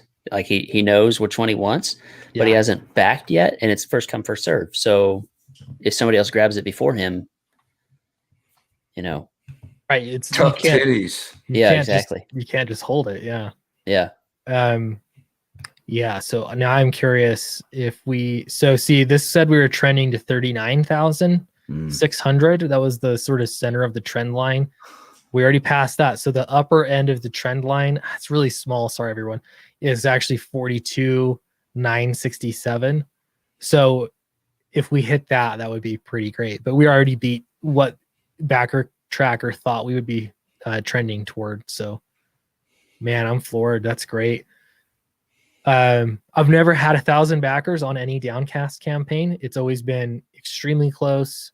Like after a year of in demand, we had 941 on this one. I should check the other one. I'm just curious where we're at. The first one I actually had more backers in the initial campaign part, but it ended up being similar. Let's see.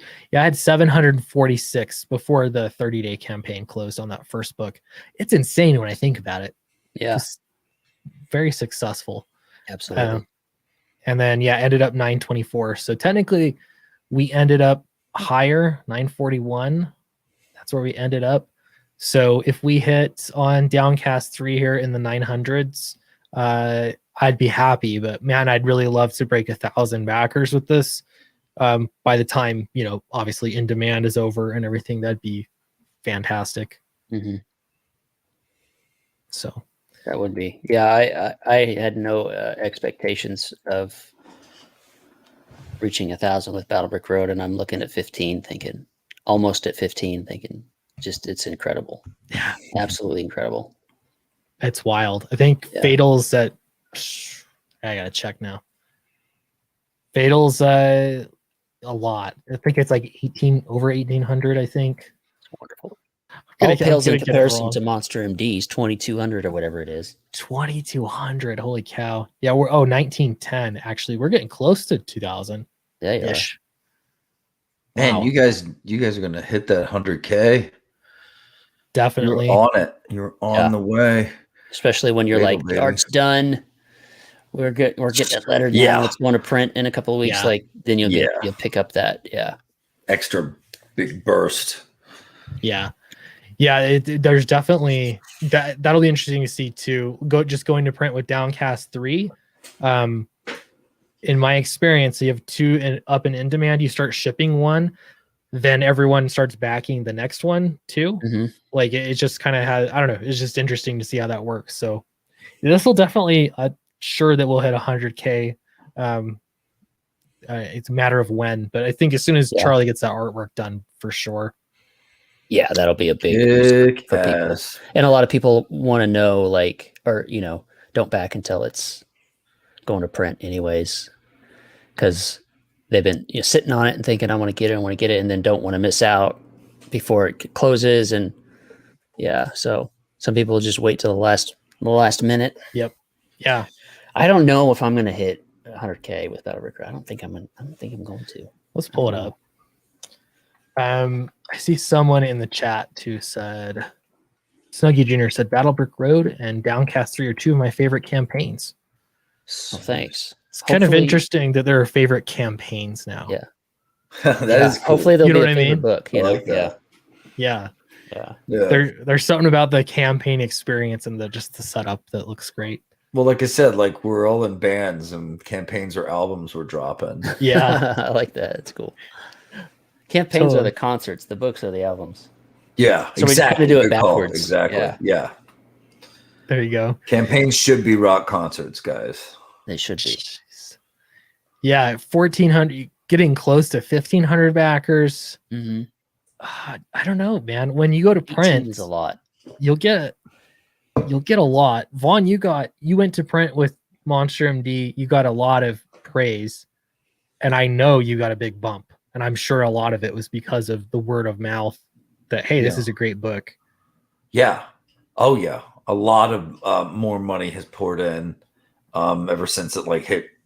People started doing reviews and talking about it and stuff. Oh yeah. Mhm. It's been, there's some days where there's not an order, and then other days where there's like a couple. It's like these little bumps now as we were kind of just chilling.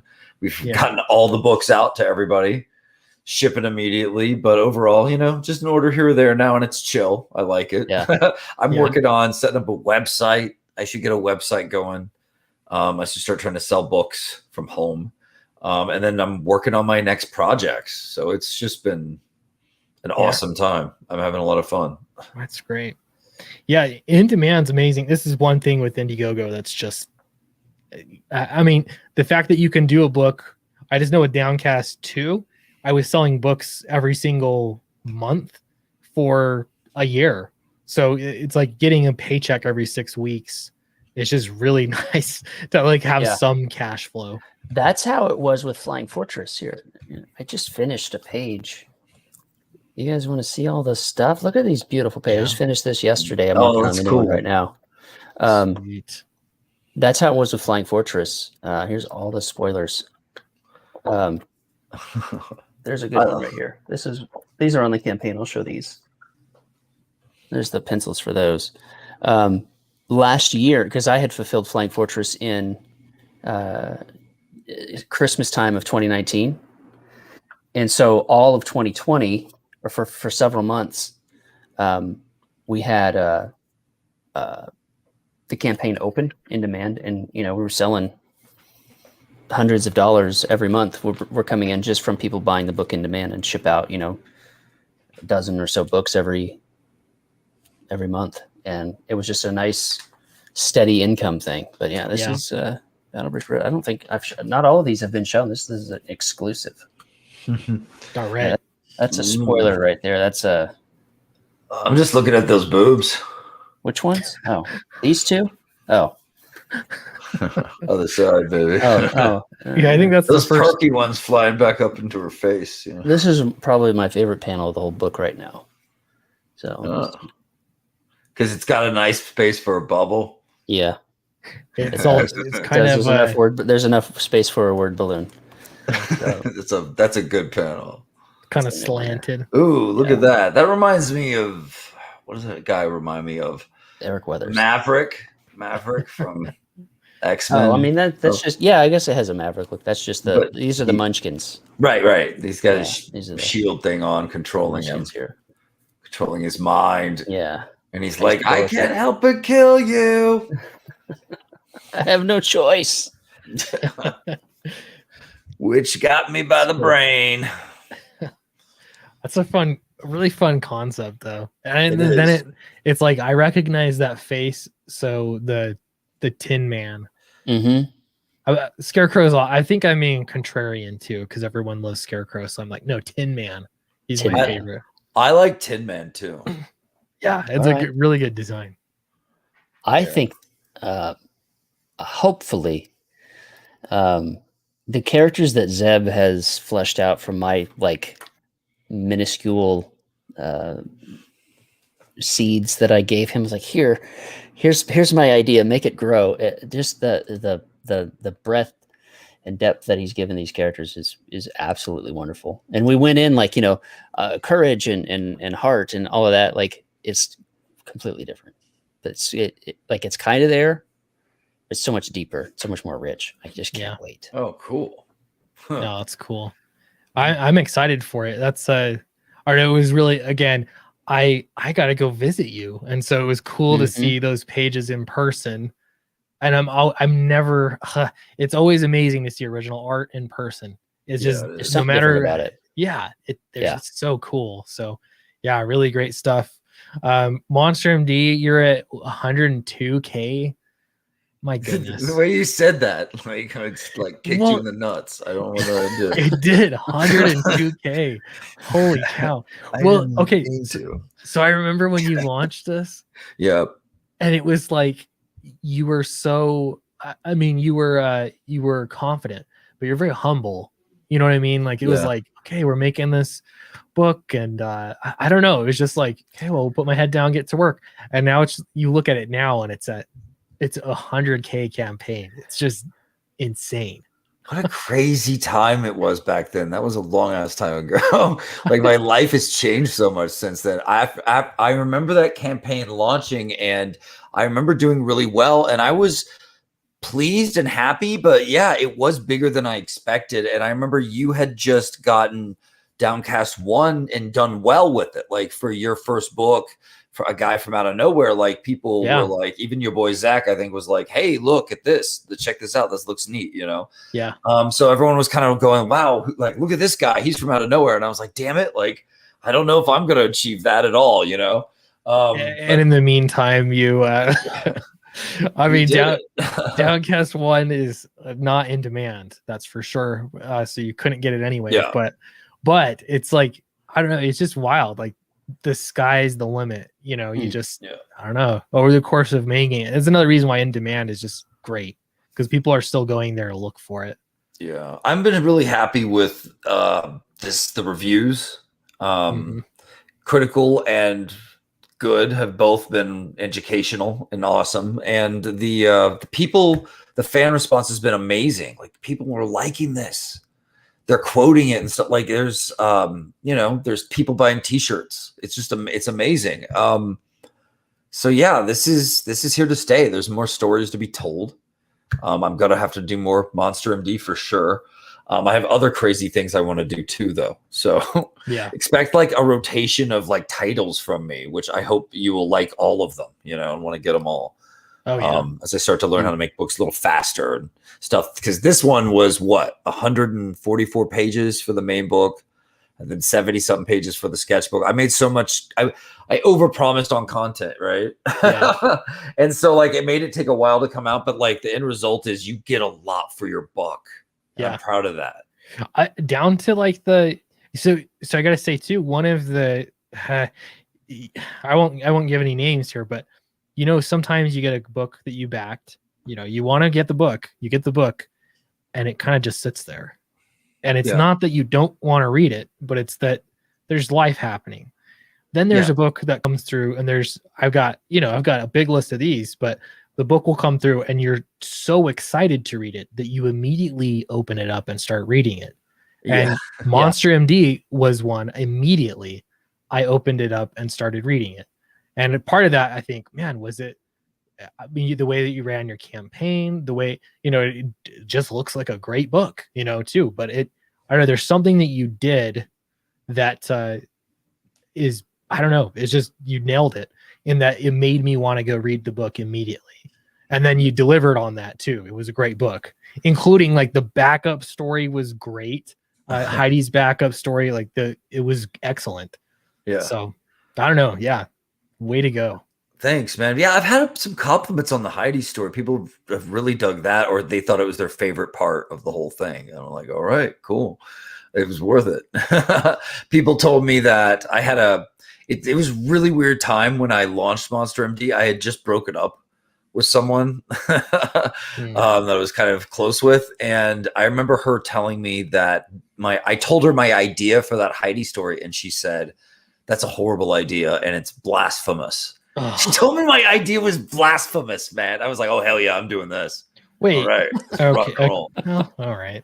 And that's my new Vaughn stamp of approval. Blasphemy. But it isn't blasphemous at all. She was just being weird because she wanted me to do her stupid story that she was making up off the top of her head right in front of me, which was really weird that she would think that I would just be like, yeah, that's a great pitch, babe. I'll get right on it. Tell me what happens next, babe. It kind of reminded me a little bit of what was that show called? I can't remember what it's called though. Tom Hanks was in it. It was a big movie, but it kind of was reminiscent of the Da Vinci Code. Just elements of it. Big. I'm just going to start naming Philadelphia. No, the Da Vinci Code. I know. Okay, name random Tom Hanks movies. Oh yeah, Big. That's what it reminded me of. Was Big. It's a kid who's an adult who has AIDS. It's a mix of the Tom Cruise. That's how we get our next. He lives next door to Satan worshippers. That's how we get our next comic ideas. Just mash up 2 Tom Hanks movie plot ideas. So it's Big in Philadelphia. Kid becomes an adult, gets AIDS. That sucks. That sounds horrible. Oh, one of the worst Tom Hanks movies.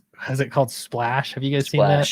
Yeah, I watched that as a kid. So terrible. Yeah, I saw it as a kid on the Disney Channel. I was like, wait, what? I don't know if it holds up now. It's like because I haven't seen it since then. Right. I think it's I mean, isn't Daryl Hannah's butt like worth the price of admission? Not anymore. They covered it up on the Disney Plus. I'll be right back. Well, it's supposed to be called Disney Plus, not minus. Okay.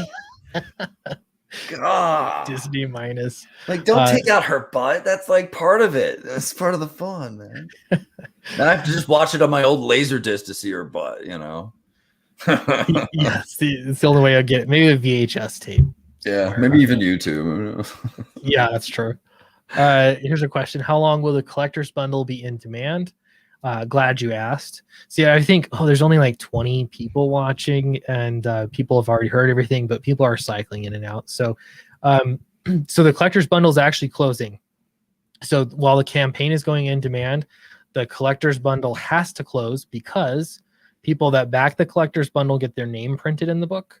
So, it has to go away so I can print the names in the book, if that makes sense. So, yeah, if you want to get the collector's bundle, it's your last chance to get it. So I would get it if that's what your goal is. So yeah, I think I should probably refresh this again too. And that's a mistake that Vaughn made. Remember that? What? I don't. You had a tier that people could get their name on a tombstone or something. Yeah. And we were lettering the book and it was getting ready for print. And you're like, I have to add names. Yeah, you had to go in Photoshop and add like 1 or 2 names. Yeah, I had to do that. Yeah, that was fun though, because like it came out cool. I hope the people liked those, when they saw their names in there. Then I put in some names like Narwhal and like Stoker. I tried to put in Stoker, but I think I might not have had room. I think it's in there, but it's cut off. It's cut off a little. ST. Let me take a look. Okay. I think I put Stoker just in there as much as I could, but it gets cut off. Like you're in there, Clint. That's symbolic of I'm getting cut off. No, it's funny. The in Blood Honey, there's the scene where Heather's in the graveyard and there's one name on a tombstone and it's to Naple, and I didn't notice it till I was relettering it. So I thought that was a fun Easter egg. That was funny. Snuggie Jr., thank you. We're still climbing. Dawn Man says, looking forward to Downcast 3 and Fat L. Like the spacing. That's great. Fat L. Thank you, Dawn. I really appreciate that. Sounds like a rapper name. Fat L. You see I'm looking at it right now. You see a C and an ST for Clint's. I want to see it. So it's towards the end of the book. It's like, okay. Grab the last 1/6 of the pages and you'll probably flip right to it. I'll have to go grab my copy. Yeah, that's my tribute to you, Clint. C and an ST. Yeah. Hey, That's all you get. that is more than I tried. enough. Yeah. Thank you, But you Fawn. are in there. I love it. Thank you. I didn't even know that. The thing is I could probably read through it again because I know there's Easter eggs in it and stuff. I just was going with the story, so I'm sure I missed a lot. Yeah. There are a ton of Easter eggs in that book. Yeah. Really? That's yeah. In Monster MD, Yeah. yeah, you've got all the nods to different horror movies and Yeah, I mean, I didn't want to overdo it, make it just all about Easter eggs. they're not in your face. Yeah, I was trying to be like subtle with it and just have fun. They're subtle, but there are a lot of them. Yeah. It was more like there were little lines here and there that would, pay homage to horror movies and stuff. That was cool. But yeah, I've got to look through and look for more Easter eggs, especially my tombstone. I love that. Yeah. Your 3-letter tombstone. Yeah, man, you're in there. But yeah, I'm really proud that this is my first published effort, man. Like it's changed my life. I introduce myself, people go, "What do you do?" I'm like, "I make comics." It sounds weird to say that, but yeah, that's always a weird question to answer. Yeah. I've talked about this on stream before, but sometimes I don't want to even tell them anything near it. Just be like, "Oh, I'm in shipping." Like, I guess I could say that. Like, it's something that they're not going to ask further questions and because sometimes it's cool. Like sometimes like, well, I make comic books, It's but when it's the guy at the the book shop, then it's different. Yeah. I'm just sick of the weird titles everyone has too. Like we're supposed to remember them too. Like all the fake bullshit sounding titles of things. Yeah. Like, I'm the administrative, like directive sales associative, like administrator. Universal Access Initiative. Just like what? I coordinate my D. I'm just like, whatever, man. I make comic books. And they're like, "Oh, what kind do you make?" And I'm just like, "It's a doctor. He helps the monsters." You're like, "Awesome ones." Is that cool or what? It's just like, "Oh my God, what?" I'm like, "Yeah." Now give me $25. Yeah. It's going to be $25 plus shipping and handling. I love it. My kids don't really, my actual day job's not interesting at all to my kids. So they tell people that, "Oh, what does your dad do?" "He writes comic books." That's what they tell people.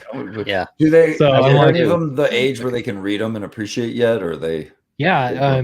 Yeah. So my son's the oldest, he's 10, and he's been reading comics. That's why I'm always like looking for, age appropriate stuff coming out through Comicsgate and and so yeah, he's getting into comics more. He's still like, he loves Dogman, and it's interesting to see. Oh, cool. Like this is the competition and how it captures his imagination. A lot of it, I think I'd love to write a book for my kids that they'd love. And I think to do that, it's like, you just have to be over the top silly. That's, I mean, they just love that. For that stuff. age range for sure. Yeah. So my daughter is a really good reader too. She's 7, and she's reading a lot of novels. Basically, like she's reading chapter books. She's really smart girl for her age. But she's reading comics. She just read the Mighty Mascots through Alterna. I got all the Mighty Mascots books. She just saw the covers and wanted to read it, and so she read the whole series and she loved it. So cool. Yeah, very cool. Are you working in any of the stuff you grew up on in their diet yet? Dropping X-Men or Ninja Turtles? Yeah, I've tried to get my son into Ninja Turtles a few times, but I don't know if he's quite, or at least last time I tried it, like I don't know if he's quite the age to like fully grasp the stakes and everything, But yeah, I try. I don't know. It doesn't always work. He actually, when I got the Shinu, my son wanted to read it so badly. And I was like, well, let me look through this book because I don't know. There's like F words in it and stuff. So I'm like, sorry, bud. So let's read it together. Yeah. So I showed her the pictures. We read it together, and I kind of glossed over a few little things, and I'd check pages on the way, like, okay, you can see that, because so it's a little graphic, but he was so fascinated by it. It's like the Shadoo. Oh, I love it when something captures a kid's like imagination like that. It's cool. Yeah, it's really neat to see him just dive into something. Yeah, he loves guns and Call of Duty and that kind of stuff. So I think Battle Brick Road's really going to appeal to him as well. nice. Door kickers. He's got the door kickers poster up on his wall. That one I didn't want him to read that one yet, but Battle Brick Road, I don't know what it's like, but I'm assuming. Well, you'll see soon. Yeah, very cool. So yeah, I don't know. I'm selective about what I want to give him, but yeah. So I don't know, time we find something good that interests him, I'm so stoked about it. I would not have guessed the Shanu, honestly, would have appealed to him that much, but it really did. So yeah. Nice. Yeah. Let's see. I got a comment here. Clint, I'm planning on getting the collectors plus 1 and 2. Would you in-demand collectors for one more day? For some reason, card is giving me problems. I've heard a few people that are having very few people, but I don't know why. My parents actually tried to back the campaign and it was not allowing them to do it for some reason. I'm not sure, but I'll probably turn it off tomorrow morning. How does that sound? Because I'm not going to prepare a print file as I'm sleeping tonight. So yeah, I'd say give it a day or two. Get the print file. Yeah. So because people might come back and see the stream or do an update, put an update out saying, by such and such time it's on closing. this date. That's a good idea. Close this one out. If you are having trouble tomorrow, so my email is sweetcastclint@gmail.com, and you can email me too. And I don't know what I want to make sure you get it if that's what you want. You're trying to get it. So I don't know why Indigo is having trouble with a few people. Again, I know my dad had that problem. He couldn't back it, so it took him like 3 days to get it to work. So anyway, but yeah, email me and we can talk about that as well. So yeah, I won't be. I'm not going to be sending it to the printer tonight, so I'll leave it up. What if you? I don't know. I'm just thinking out loud. But you've sold 78. What if you can you limit it to 100? I mean, I could, but I am getting the print file ready. So I guess that's true. Yeah. So yeah, again, it's I'm not doing it tonight, but I will want to send out the survey or the email for everybody so they can tell me how they want their name put in the book. So that'll be an aspect of it. So all right, we'll be in touch. We'll see, I guess. So. Yeah, I'm gonna have to do that too. My super fan tier is the one that's where you get your name in the book, and I'm gonna have to close that down when I go to print. I hadn't considered. I had to learn from Vaughn's mistake. What'd I do again? You were selling headstones when we were putting the book together for print. Oh yeah. I had to stop before someone bought another one. I was like, I think that's when we were signing. No, because the book was printed. Obviously, no, we weren't signing, but we were on a stream, and because we were going through the lettering stuff, and you were like, "Wait, I think I have to add more names." Yeah. Yeah, had to make sure I did that right. Yeah, you got to be careful with those tiers, man. Do not leave anything out. Do not be careful. It sounds easy enough, but you got to make sure you get those names right. You get them, and fit them on the page and everything. So part of it is everything you do. It's easy to make promises and put things in the campaign, and then when you have to actually fulfill it, then it's you realize, oh, this is a lot more difficult. I made that mistake with the oversized posters. It's I sold 10 of them. I bought everything and I've lost money on them. I need to sell more. I took them off the campaign because just getting them packaged and shipped was such a nightmare. I was just afraid of things arriving damaged. But I ordered a giant oversized poster from Mac Smith for Scurry. I saw how he packed them, and I'm going to put them back up on the campaign and hopefully make a. How'd he pack them?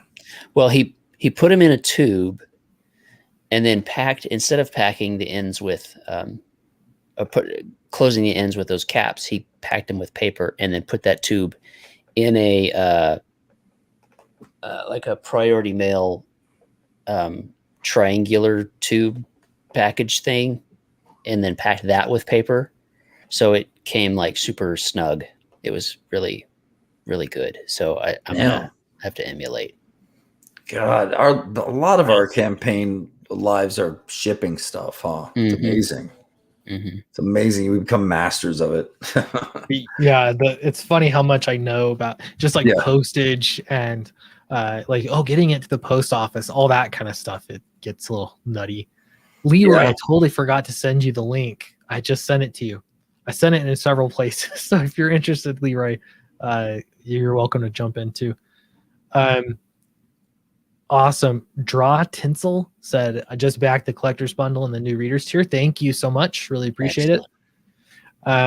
Yeah, this has been, so like speaking of the fulfillment stuff too, add-ons. This is the first time that I used add-ons and I went all the way. So it's great because I haven't had anybody like, hey, I didn't get, there needs to be a tier that has this exact thing, because you could back any tier and basically add on to your heart's content. So the downside is shipping this is going to be a lot more difficult. Yeah. So we'll see how that goes. I'm going to try and work out a system, but it's been great for the campaign. Like I don't believe I would have raised this much money if there weren't add-ons like that. The add-ons are really cool. I have them on Battlebrick Road. I don't know I don't know what to expect during fulfillment. Yeah. What that spreadsheet's supposed to look like. Yeah.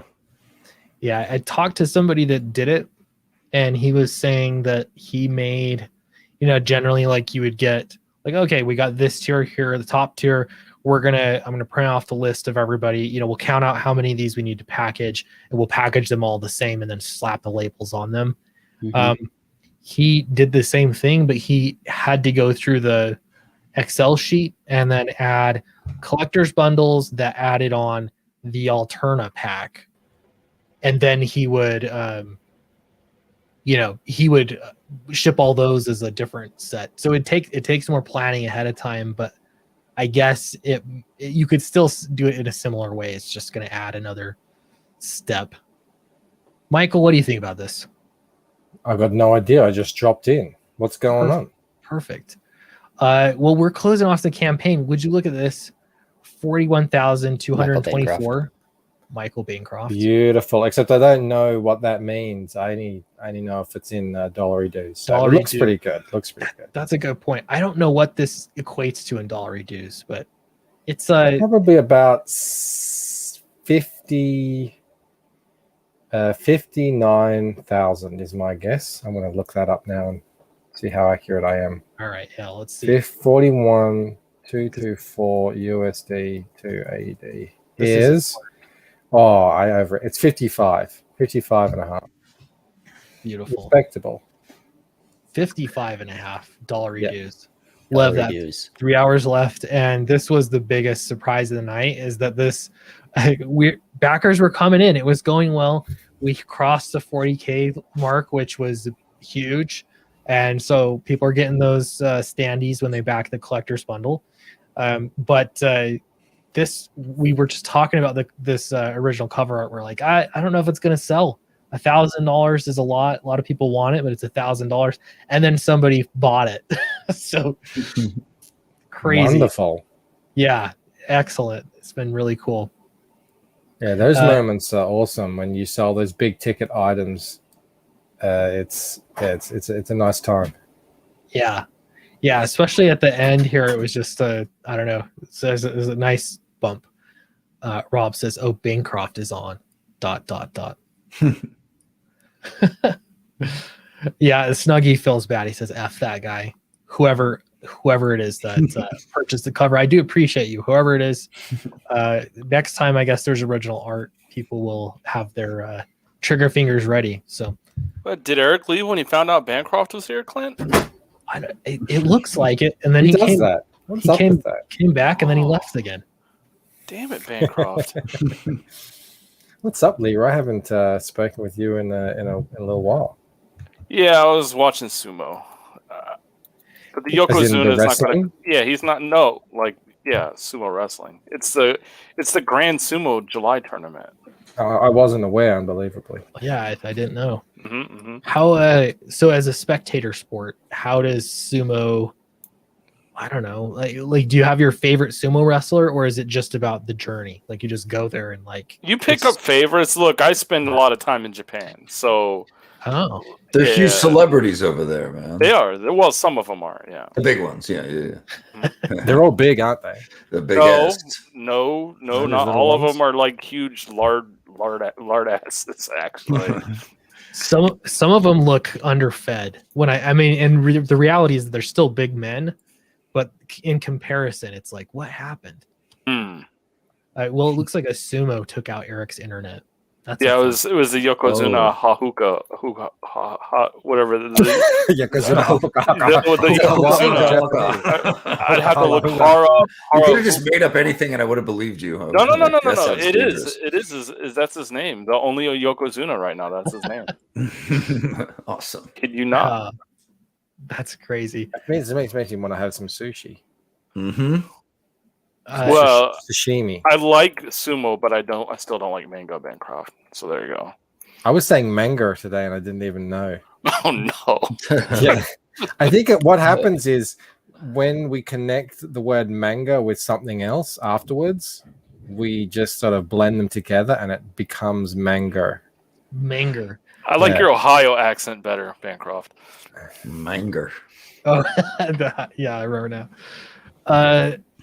Yeah, I've noticed a few things like that with Australians though, where there's a R at the end of things. I can't remember the word now, but it happens. Lord I don't- Crackhead and we're very similar. He has the non-rhotic accent. He does similar things as well. He puts R's on the end of words. Yeah, that but they shouldn't do have them. that in the South too, like Warsh and stuff. It's not just It's like Boston. Yeah. middle of the I don't know. I get made fun of all the time. My accent is clearly not well known enough for anybody to understand. You have no accent, Clint. It's just words here and there that I will quote unquote mispronounce. But Here's a- Like everyone what? Give us a word. Oh, yeah, lots of them. Deal, deal idea. idea. Sounds I had idea. this idea. That sounded fine. I thought I've asked everyone around here if I say those words incorrectly. They're like, that sounds normal to me. But everybody in the chat will point out. Yeah, I chuckle every time he says deal, idea. Deal. There's a couple of others as well. Yeah, there's a few. I'm learning so much about myself, but I've tried. I hear how people say it, and I swear I'm saying it the same way, except this one, both. Both. I know the right way to say it is both. There's But- words that I'll never say pronounce correctly, like iron, like and rough. Like there's Oh, just yeah. words that I'll never. Iron. Yeah, I'll never. That, I'll that never a get- southern I got thing. made fun of for that one. Yeah. Yeah, it's a very southern thing. Where are you from, Yep. Vaughn? Texas. Vaughn lives in the Oklahoma. land of mullets. Yeah, down Yep. there. Just Tulsa. like London, actually. Tulsa, Oklahoma, maybe. Here's the question: is it caramel or caramel? Caramel. Is it Caramel. It's the same thing with pecan and pecan, right? Yeah. So for me, it's caramel. And when I hear people say caramel, I remember as a kid they'd say that on commercials, and I'd be like, "What is caramel? I want to know what it is." And it turns out it's caramel. It's the same thing. And Leroy calls carbonated drinks pop. Oh yeah, Pop. you do the pop. They do call it pop. We Here call they it soft drink in Australia. soft drink. Okay. In Oklahoma, they call it Big Red. Yeah. We there's a mixture here. I call it soda now, but I grew up calling it pop because my dad called it pop. But soft drink. Yeah. So Eric Supper. just There's supper. I still say supper. Supper, okay. No, I'm not so old school where my grandma said britches and like Frigidaire is or icebox, you know, and I say refrigerator, but there's just certain things, you know, that you pick up you'll never. I've worked on my accent my entire life, and like I said, iron and coal and shit like that. Like I'll never get right. At some point, then it's just a conscious decision, like to lean into it, right? Oh, Yeah, I just give up on trying to fix it. Actually, it's not conscious. Well, I mean, if you're gonna soda versus pop, right? That there, it's not a how you pronounce it thing. It's like you just choose. Well, for me, soda is like, what are you gonna be? What you making brownies? What do you need soda for? Like, you know, That's bicarbonated soda, isn't it? no soda. Baking soda? Is that your Yeah, term? baking soda. Baking Yeah. soda, yeah. Yeah, you're making brownies? Like, what? No, I want a pop. To me, soft drink is the generic term that they use in commercials or cartoons growing up. Like here's a soft drink or whatever. You know, like no one actually says that, but apparently in Australia they do. You know what purple stuff? Yo, Sunny D. That's You all know what I I know. like, Clint, actually, is when the media like tries to pick up on it. So remember when Jessica Lynch, remember when she was captured by Iraqis during desert, whatever that, Enduring Freedom or whatever? Like she was picked up by Iraqis, and she was from West Virginia. So all the media would run news stories of like her kinfolk is trying to contact her. But if they were talking about you, Clint, they would have been like your family. But since she was from West Virginia, they had to say kinfolk. Oh yeah. Is that a racial thing as well, or is it just location? Location, I think like it's just they, location. yeah. Well, there's then there's you guys. So at my work, they're trying to say stop using the term guys, which around here you can't. That's that is gender neutral. Stop that. Guys, you know. But anyway, when I lived in Detroit, it was always y'all. Hey y'all, how y'all doing? Which is interesting because that's a northern. It is, but in here Detroit, it's use guys. Well, there's three different parts. There's you guys, like what Clint's trying to say, and there's y'all in the South, and I guess Detroit, and then in Pittsburgh there's yins. I've never heard that before. No, Look it up. YINZ. Yeah. I promise you, they use it. Pittsburgh, Philadelphia has some weird stuff too. I've heard. When was it? I was learning about how to make a Philly cheesesteak sandwich, and I learned way more than I needed to learn about Philadelphia. Sounds like Kyle did too when he went and visited Ethan. apparently. If there's a CG con, are you guys going? Seeing as how I said you guys. Yeah. I kind of like leaning on doing the Vegas thing with Bancroft and going to a con. Like I'd rather just hang out with you guys than So I mean, I hear Ethan and those guys get really excited about the con. Yeah. I'm with Leroy. I would just be there to socialize. It wouldn't be anything comic book related. I'm in the States for, a limited amount of time. I want to shoot guns. I want to gamble. I want to drink with, Comicsgate. I don't want to sit on a chair. Yeah, and sign things. Like that's literally one of the last things I'd want to do. So, well, Clint, don't just because Mike's talking about drinking, don't let that peer pressure. You could come and hang out with me and Eric. We're not going to drink. Yeah, I would be the designated driver, but there'd be a few of us, right? But we could go visit all the Methodist churches in Vegas, Clint. I mean, that's true. We could go to the LDS temple in Vegas too. Michael. Have you never shot a gun? Yes, I have in Paris. In Paris? Wow. Yeah, my Mel's brother is a cop in Paris, and they have police shooting ranges. They're the only shooting ranges they have in the city. And if you're a cop, you can get in there. And he kind of smuggled us in, and we shot some guns. Yeah, handguns. We didn't get to shoot anything particularly exciting, but it was still an experience that it was really good. And Mel was like 6 months pregnant at the time. Yeah. So it was pretty funny, those videos. She freaked out when she shot the first time. She freaked out and just started giggling hysterically. My wife doesn't really like shooting. She'll do it from time to time, but she doesn't really enjoy it. It is man's work, though, This Clint. brings me no pleasure. Yeah. Your wife sounds badass, man. Yeah.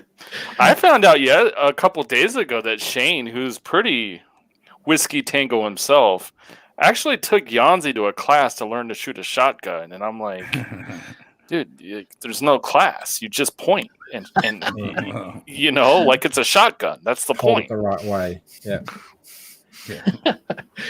It's a short class, you know. I had a tactical shot. I've had a number of guns in my lifetime. But when you think about like in the context of other countries, like I've bought and sold many a guns. They have rotated. But yeah, shotgun for a while. I was like, I got a tactical shotgun, and I was like, I'm really gonna learn how to like police tactical shotgun, you know, for home defense, like the correct reload and all that kind of stuff.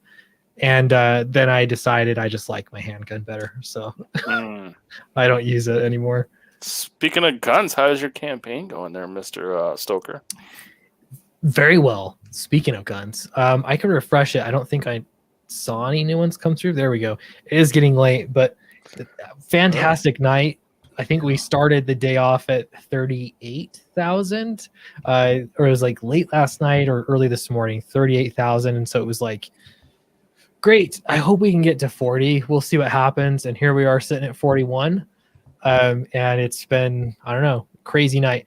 Best Downcast campaign to date. More backers, more dollars raised by the end of the campaign. And then we're only like 2,000 shy of what Downcast 2 hit after being a year in demand. So I think that's great. Do you know how many Downcasts you would want to do? Are you just planning on going, you know, as long as you want to, or is there a defined sort of finishing story arc? Yeah. So I have two story arcs, two additional story arcs planned outside of the first 1 and 2. So this would basically, Downcast 3 is the second story arc, or beginning the second story arc. I want to do one more book, Downcast 4, that would sort of round off that second story arc. And then I'd love to do one more story arc. So that would be like in total 6 volumes, like this, 6 crowdfunded volumes. But we'll see how it goes. Initially, I didn't think I would do that many, but the fact that it's getting published with Alterna is an ongoing series, and people are enjoying it. And I don't know, it seems to be growing. So I think, I don't know, that's the plan right now. So, so yeah, I'm going to plan on doing 6 volumes total. Nice. So, yeah, it's been going really well. So I'm pretty happy about the campaign.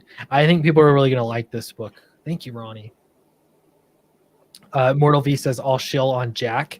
Right, do you Jack. really want your book linked on the Jack show, though, Clint? Really?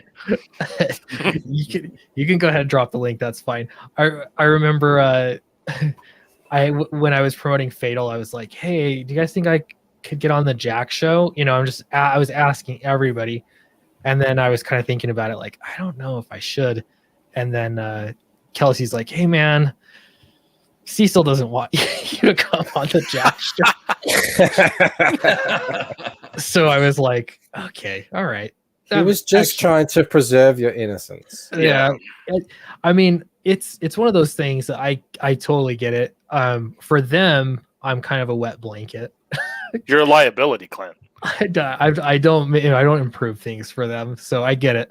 I like all those guys, but it's just, you know, it makes sense. But yeah, Mortal V, go ahead. You could post the link. Don't worry. Just put Clint disavows this link and then link the Downcast. It might sell more that way, actually. Yeah, really. Mortal V, I got to point this out too. I didn't realize that is Bancroft with an American flag painted, like Braveheart almost. Yeah. I don't think that's what he's going for there, Clint, but we'll go with that. I'm not sure what that is, but that's my interpretation. Okay. Every month, Model V makes a new avatar of my face, so I have to make sure that I don't disappoint him, and I bring it at least some point during the month, so that he has something to work with. Yeah, that's fair. And Roland, I think Zach called me mashed potatoes, not Mr. Potato. I could be wrong though, but yeah, the first time I heard it was mashed. I had mashed potato last night. It was delicious. I know. I was gonna say you could do worse. Do you eat them with gravy in Australia? People do. I don't. I'm done with gravy. Oh, that's because you're a communist. Yes. Nuke from I just had enough of gravy. Got off the gravy train. I did. What is so what's like the meal in Australian? Like if I was gonna have Australian food, what would be the unique Australian experience? Now, Mike, before you answer this, you know there's only one correct answer. A box of goon. No. We've gone over this about 2 weeks ago. There's only one. There's only one correct answer to this, Mike. It's not barbecued shrimp. No, no, it's even better. Is it a meat pie? No. Uh, The one good thing that Australia contributed to Western civilization, man. It's not Vegemite.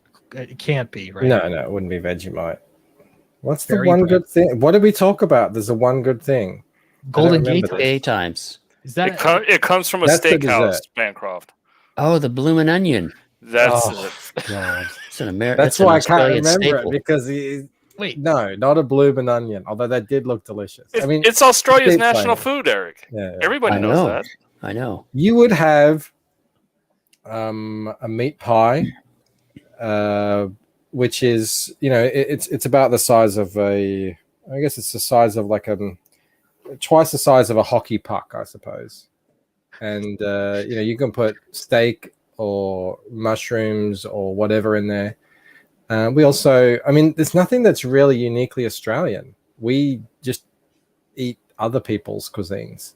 That's how I feel. We about said like you come to Australia, you're gonna have fish and chips, but that's British. Or you're gonna, A hamburger. you're gonna have I'm hungry. chicken parma or something. Well, that's Chicken parma is whatever that is. American. Yeah. Exactly. So but you're gonna have it with more testosterone, like whatever it is. That's Have the you way been I to feel. Australia? There's like no testosterone left there, Clint. It's in all of the wildlife, the giant spiders and snakes. And well, we had this kangaroos. discussion last night with Malin. Yeah. He was freaking out. yeah. Do you eat kangaroos? Is there enough of them? Or are they Oh yeah. We eat kangaroos. I mean, I Really? don't anymore, but Wait. yeah, for real? What do they Yes. taste like? A kangaroo. They're not very nice. It's a very gamey. It's very red. It's very tough. It's too much flavor. I mean, compared to a good steak, it's not even in the same universe. I'm so curious now. I thought kangaroos, I don't know why. I just thought they'd be like endangered or Yeah, something. no, I know, I understand that. People do freak out when they come here and they see kangaroos because they think of them as this national icon. It's like, oh, you're eating the bald eagle or something. Yeah. But no, we have, I don't know, probably hundreds of thousands of kangaroos. They're just and teeming with kangaroos. It's just What the kangaroos get up to in your backyard. they become pests during their breeding season. So they actually pay people to go out and cull them. wow. Okay. And, we eat their meat. It's probably the only thing that we eat. Like you don't eat anything else that's It's- an Australian. Well, they used to icon. eat Tasmanian tiger, right? But that kind of dried up. I mean, I don't know if they used to eat it. They probably used to kill it because they were, probably like a coyote or something. Oh yeah. Well, They we were annoying people. killed off all the gray wolves, right, in certain areas. There you go. They're coming back now, though. Yeah, apparently with a vengeance, coming back for revenge.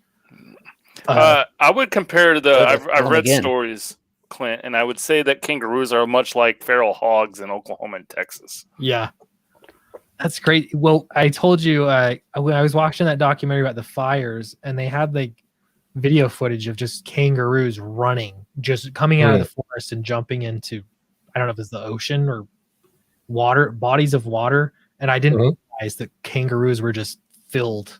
I don't know, like they were there. I don't know what I expected, but They're pretty much everywhere. They don't delve far into suburban areas, but they're definitely on the edges. So if you're actually where Rob Arnold lives, he gets kangaroos because he lives, on the edge of civilization up there. But But aside from suburban areas and of course city areas, they're everywhere. They actually at Melbourne Airport, when you arrive, they have a big open bit of land. So if you arrive during the day, the first animal you're going to see in Melbourne is big packs of kangaroos out there. But they're very unimpressive. They just sit around scratching their balls and humping each other. I don't know. I don't end up. I have no interesting. We have birds around here. That's it. You say that, but I mean, I didn't know. You mean in the city or in Utah? In my immediate, like Utah, we have elk, eagles. Mule deer. There are elk. There are buffalo here too. Yeah. Antelope. We have mosquitoes. That's about it. Mosquitoes. You have terrifying weather too. Eric, you do understand that people drive from all over the country to deer hunt here, right? Do what? In Kansas, yeah. No, they go to Hayes to do that. Oh yeah. I'm just saying, if I go up my back door, that's the wildlife I'm going to see. You guys, unlike Rob Arnold, who apparently can go to see kangaroos. Wow. You guys are in Rob's street. I got a fox living in my neighborhood. Fox. Have you ever heard a fox make a noise? It sounds like a child crying, like in pain. Oh, that's what the fox says, huh? Yeah, there's a whole meme about it, Clint. It's terrifying. Yeah. Now, you guys don't have mountains, so have you been skiing or snowboarding? Who doesn't have mountains? Kansas, we don't. Kansas, yeah. No mountains. Nope. We have to travel 9 hours to get to mountains. Remember, like going near Mount Sunflower, which is this hill, the biggest hill in Kansas, and he's like, "Oh, this is the Mount Sunflower," and being from where I'm like, "What do you mean Mount Sunflower?" Well, I was thinking if you come to Utah, you have to try it, but you have to be in better shape than I'm in. So I'd have to. I've been going to the gym, but I need to get in better shape. It's so much work. But I remember in Michigan they had Mount Holly. And I thought there was no mountains here. It used to be a landfill that they covered up. Yeah. And they have one ski lift on it. And it's the saddest sight I've ever seen. Oof. I could see, sorry, I'm eating a piece of cake. I could see I'm celebrating Downcast 3. That's right. I could see our landfill turning into a ski slope someday. I mean, they might as well. Like, I get it. Like, if that's all there is, but. Our landfill is between Wichita and Hutch, right? That's not big enough, Eric. We're still moving. It's better than what we got right now, which is nothing. Well, that's true. That's true. Yeah, that's definitely one thing we have out here is our mountains. They're pretty cool. Yeah, you do have a beautiful country up there. So many skiing resorts, and northern Utah, southern Utah is like all the Red Rock stuff, and I haven't been down there that much, to be honest, because it's really hot. But that's probably what we're most known for. Campaign's still moving. 41,336. Thanks everybody for backing it. I didn't even bother trying to have a nice transition to that because who cares at this point? I'm getting tired. But what time is it over there? It's 10:58. It's almost 11 for me, but. That's late for Clint. Yeah, late. I've been trying to go to bed at reasonable times the past several months. What's reasonable, Clint? What's reasonable? Like 11. I don't know. But I don't know. You probably need some time to wind down. You can't just plop your head on the pillow and that's it. You can't just turn Clint Stoker off. No. Yeah. No. Yeah. Clint is Dracula after this. Yes. Hell yeah. Epstein Dracula. That is the plan. Oh my god. I still need it'll if you read Hillary Clinton's gonna come after you. If you read it, it probably and you didn't hear me say any of that, you probably wouldn't even think Epstein. Yeah. To me, it's like, oh, that's the perfect analogy for a modern day, Do you have a title? I think I have to just call it Clint Stoker's Dracula. You do. Yeah. Yeah, that has to happen. Kind of a must. Yeah. So, which is weird because normally it's like you put all this thought into the title, but this one is kind of like the title came first. Yeah, it wrote Yeah. itself.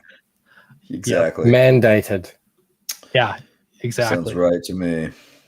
So we'll see. I gotta once I get this out, I gotta start talking to artists again. I had been in talks with a couple different artists for different Dracula related stuff, so I need to get the logistics sort of figured out and the creative team nailed in. Hammer. Is it going to be nailed kind of down. gothy? What is it? What's its style, or what do you think it is? It's Sire Vaughn. I want to definitely have like a gloomy vibe, modern, but I thought a lot of too of like the year 2020 and like when all the lockdowns started, just the feeling of kind of dread of like I'm stuck in my house. There was so much just uncertainty and everything. So I don't know, a lot of that sort of went into how I was thinking. I kind of want to do the whole thing black and white. Like I realize a lot of people like colors in comics, so I don't know. I might float a couple concepts out, but I don't know. What do you guys think? If I did a black and white book, is that a bad idea? A bit cheaper. I think it could be work. I think it could work. I got a few. Actually, I don't want to turn my camera on because I'm not presentable. But I got a book that's sort of it's not black and white, but it's monotone.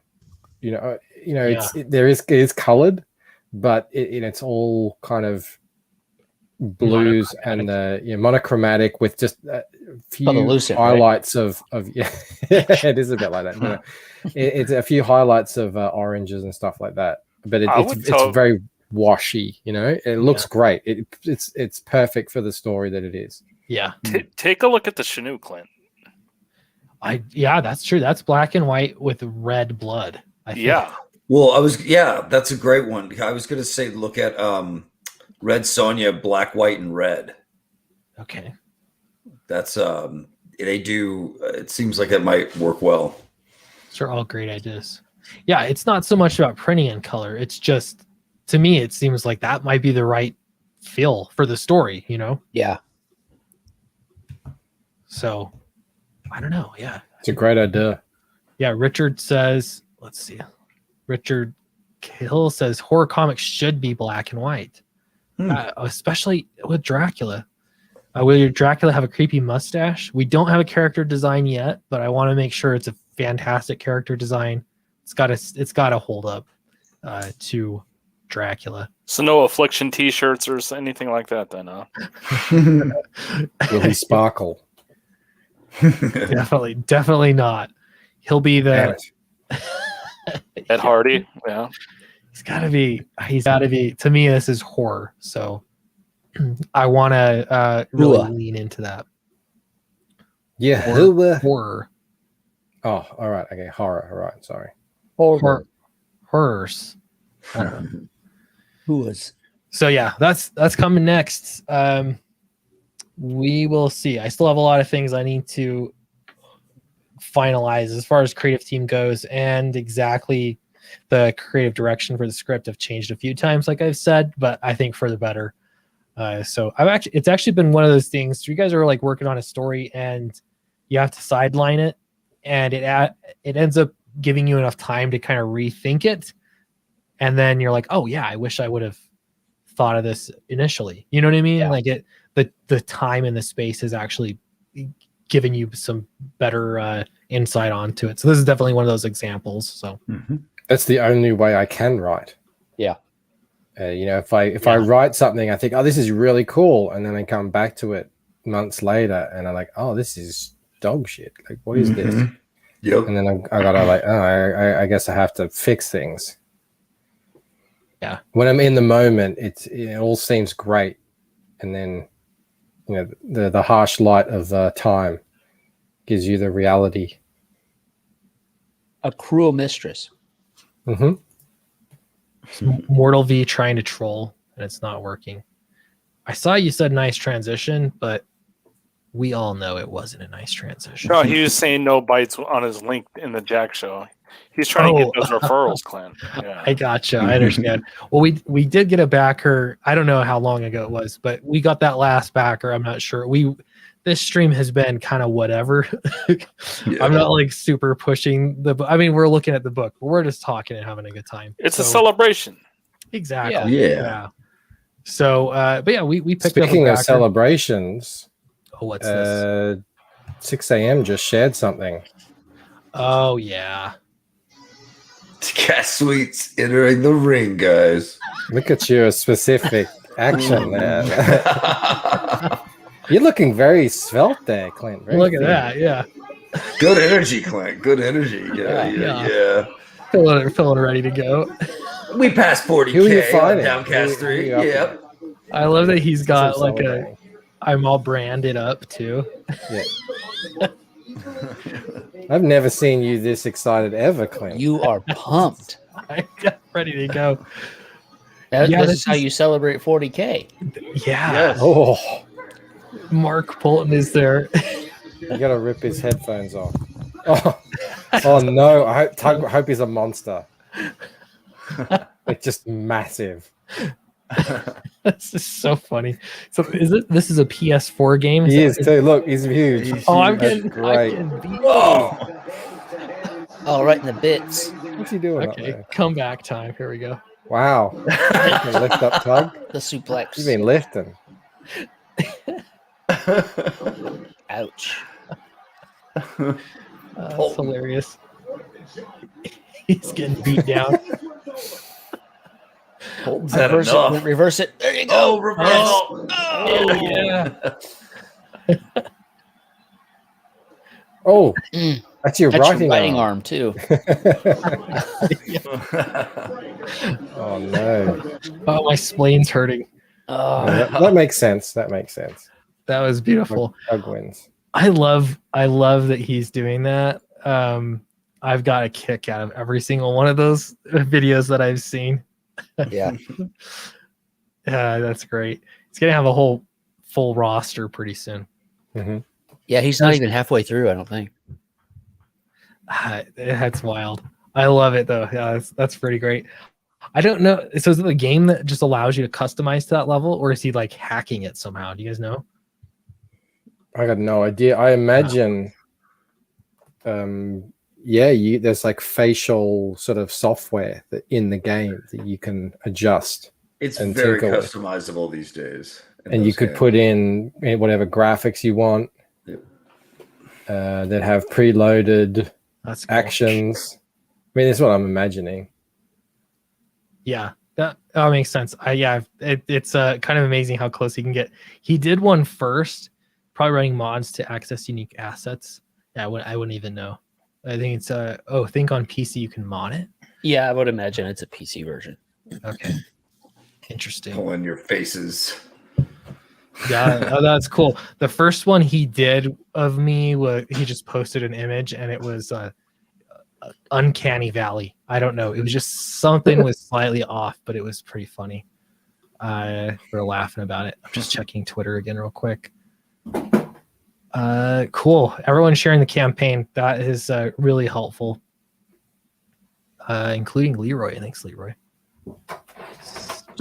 Oh, I shared the campaign and the stream today. And the stream. That's almost better.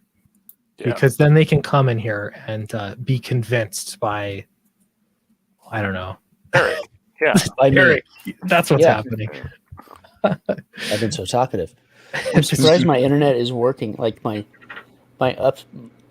downstream light continues to blink nonstop in the this is not working mode, but it's working, so I'm just gonna go with it. Dang. My internet dropped out. That's why I dropped out when Leroy and Bancroft showed up. But I just figured I'd duck out when they got here. You know, It's a good excuse anyway. it is, yeah. And I checked the website on my phone, and they're like, "Service will be back at 3:30 a.m." I was like, "Oh my god, I'm done." It gets rough. All right, it's 11:09. I kind of hate that it ends in the middle of like 2 a.m. It would end up being for me. Mm-hmm. I can't stay up till 2 a.m. I have to work tomorrow. I should have planned this for Friday night, but I didn't think that far ahead. Apparently, How long are you going to go for? probably not much longer. I'll be honest. I just tweeted out. Now I'm going to have to delete that tweet. I don't know. We'll be here for a bit, but there's no way I can go till 2 I've always wanted to do a closing campaign without the actual creator being on the stream. You know what I mean? I feel like we have done that before. I think we have, yeah. I've seen it. I mean, I've seen it for your boy Zach, probably. Well, we kind of did it for Groken launch party, but then Kenneth ruined it and yeah. showed up. Oh Yeah. It's god, like, damn it. Damn it, classic Groken. Kenneth. Damn it. Oh man, he's so good. His art, every time I see it, Yeah. it's just oh man. I don't know how people are that good. It's a mystery. No. I'm seeing some amazing colorists come in on some of these campaigns I'm promoting, and I'm freaking out. Like, these guys are so good. Yeah. Hopefully, they keep coming. I don't understand it. Yeah, we need it. We need them. Definitely, yeah. Yeah. I spent Who's the a month- colorist on this one, Clint? Nacho's coloring it actually. So he did the line art and the colors, and he's kind of developed a really painterly style for this. He really wanted to color the first 2 books actually too. He was started to do the first one, but I was worried about getting it done on time. So I was like, can we just hire a colorist to work on it? And so, yeah, he didn't color the first 2 books. And then this one, he's like, I really want to color it. So I said, okay. And I'm really glad I did, because I think he killed it. Yeah, he did a great job. Yeah, he's improved quite a bit on colors too. Like I think his colors, they worked before, but like especially some of these panels just have like even the reflection. Beautiful. I love that one. Yeah. You guys are The awesome. nighttime shines. I'm gonna crash because I'm falling asleep. I hear you. I just wanted to be Man. there for this awesome closeout, man. Congratulations again. Thank you, Vaughn. I really appreciate you being here. And look forward to see what you do next. Definitely. Well, expect to hear from you soon. Michael, awesome to see you. Leroy, good to see man. you. And Eric, as always, a pleasure. Yep. I'll talk to you guys later. Yvonne, Take care. See you, Vaughn. get out of here. He's gone. Get He's out of here. Isn't he supposed to be the partier? He's a single guy. Like, shouldn't he be staying up the rest later than the rest of us? No, what happens is if you're single, the older you get, the more burnt out you get. Just the energy of dating and all that sort of stuff. Whereas if you're married, you've conserved all that energy, and you want to break out. Yeah. I spent what that I've seen energy. in my I friends. spent that energy quite a bit, Bancroft. I don't know what's going on with your relationship. I have to say though, I think being married has been really good for my creative outlet stuff, Oh yeah, totally. because it's like more stability or something. I don't know. It's like Mhm. some I don't know. You don't have to worry about several things. Like mowing the lawn, making Yeah. dinner, washing The lawn, clothes, the kids. washing yourself even. Yeah. Yeah, all that. Yeah, it's no big deal. I told you, Mike, the biggest thing, I've done a lot of stupid crap since I've been married. The biggest thing I get in trouble for is trying to sneak back into bed after I go fishing. I have to watch myself. That's the thing. That I believe. Yeah, I see that with the poker. Everyone smokes there, both cigarettes and blunts. Yeah. And you can't get back into bed after that. You got to douse yourself. It's not gonna work. I got locked out of the house last night for real. I was in the cottage streaming with Rob and Malin, Busted. and Malin was like, "What is it?" Because I told him that Mel mows the lawn. He's like, "What, does she work?" And I said, "No, she doesn't work." And that got me in massive trouble because she does actually work. She works part-time. I mentioned that she doesn't go into an office 9 to 5, that sort of thing. But Yeah. I had my 3-year-old son had to come let me in because she wouldn't. Oh, no. She locked the door and he had to come let me in. I You had, deserve it. yeah. I've had a few times where my wife's been watching streams. She used to watch a lot more streams, like when I would go around, and yeah, she's corrected me several times. So I try to be good. That's not the man I It's know. just jokes, baby. It's just jokes. That's the man. That's not who I married. It's Be just for better. the show. I remember this is a long time ago when like all the SJWs didn't have any of us blocked, and I like Renfamous did. I don't remember. She's doing something, and I was like, you know what? Renfamous only thrives off the fact that everyone responds to her. So we should have D-Day, and that'll be code for the day we all at the same time block Renfamous for the greater good, and it'll happen all at the same time, and she won't know what to do.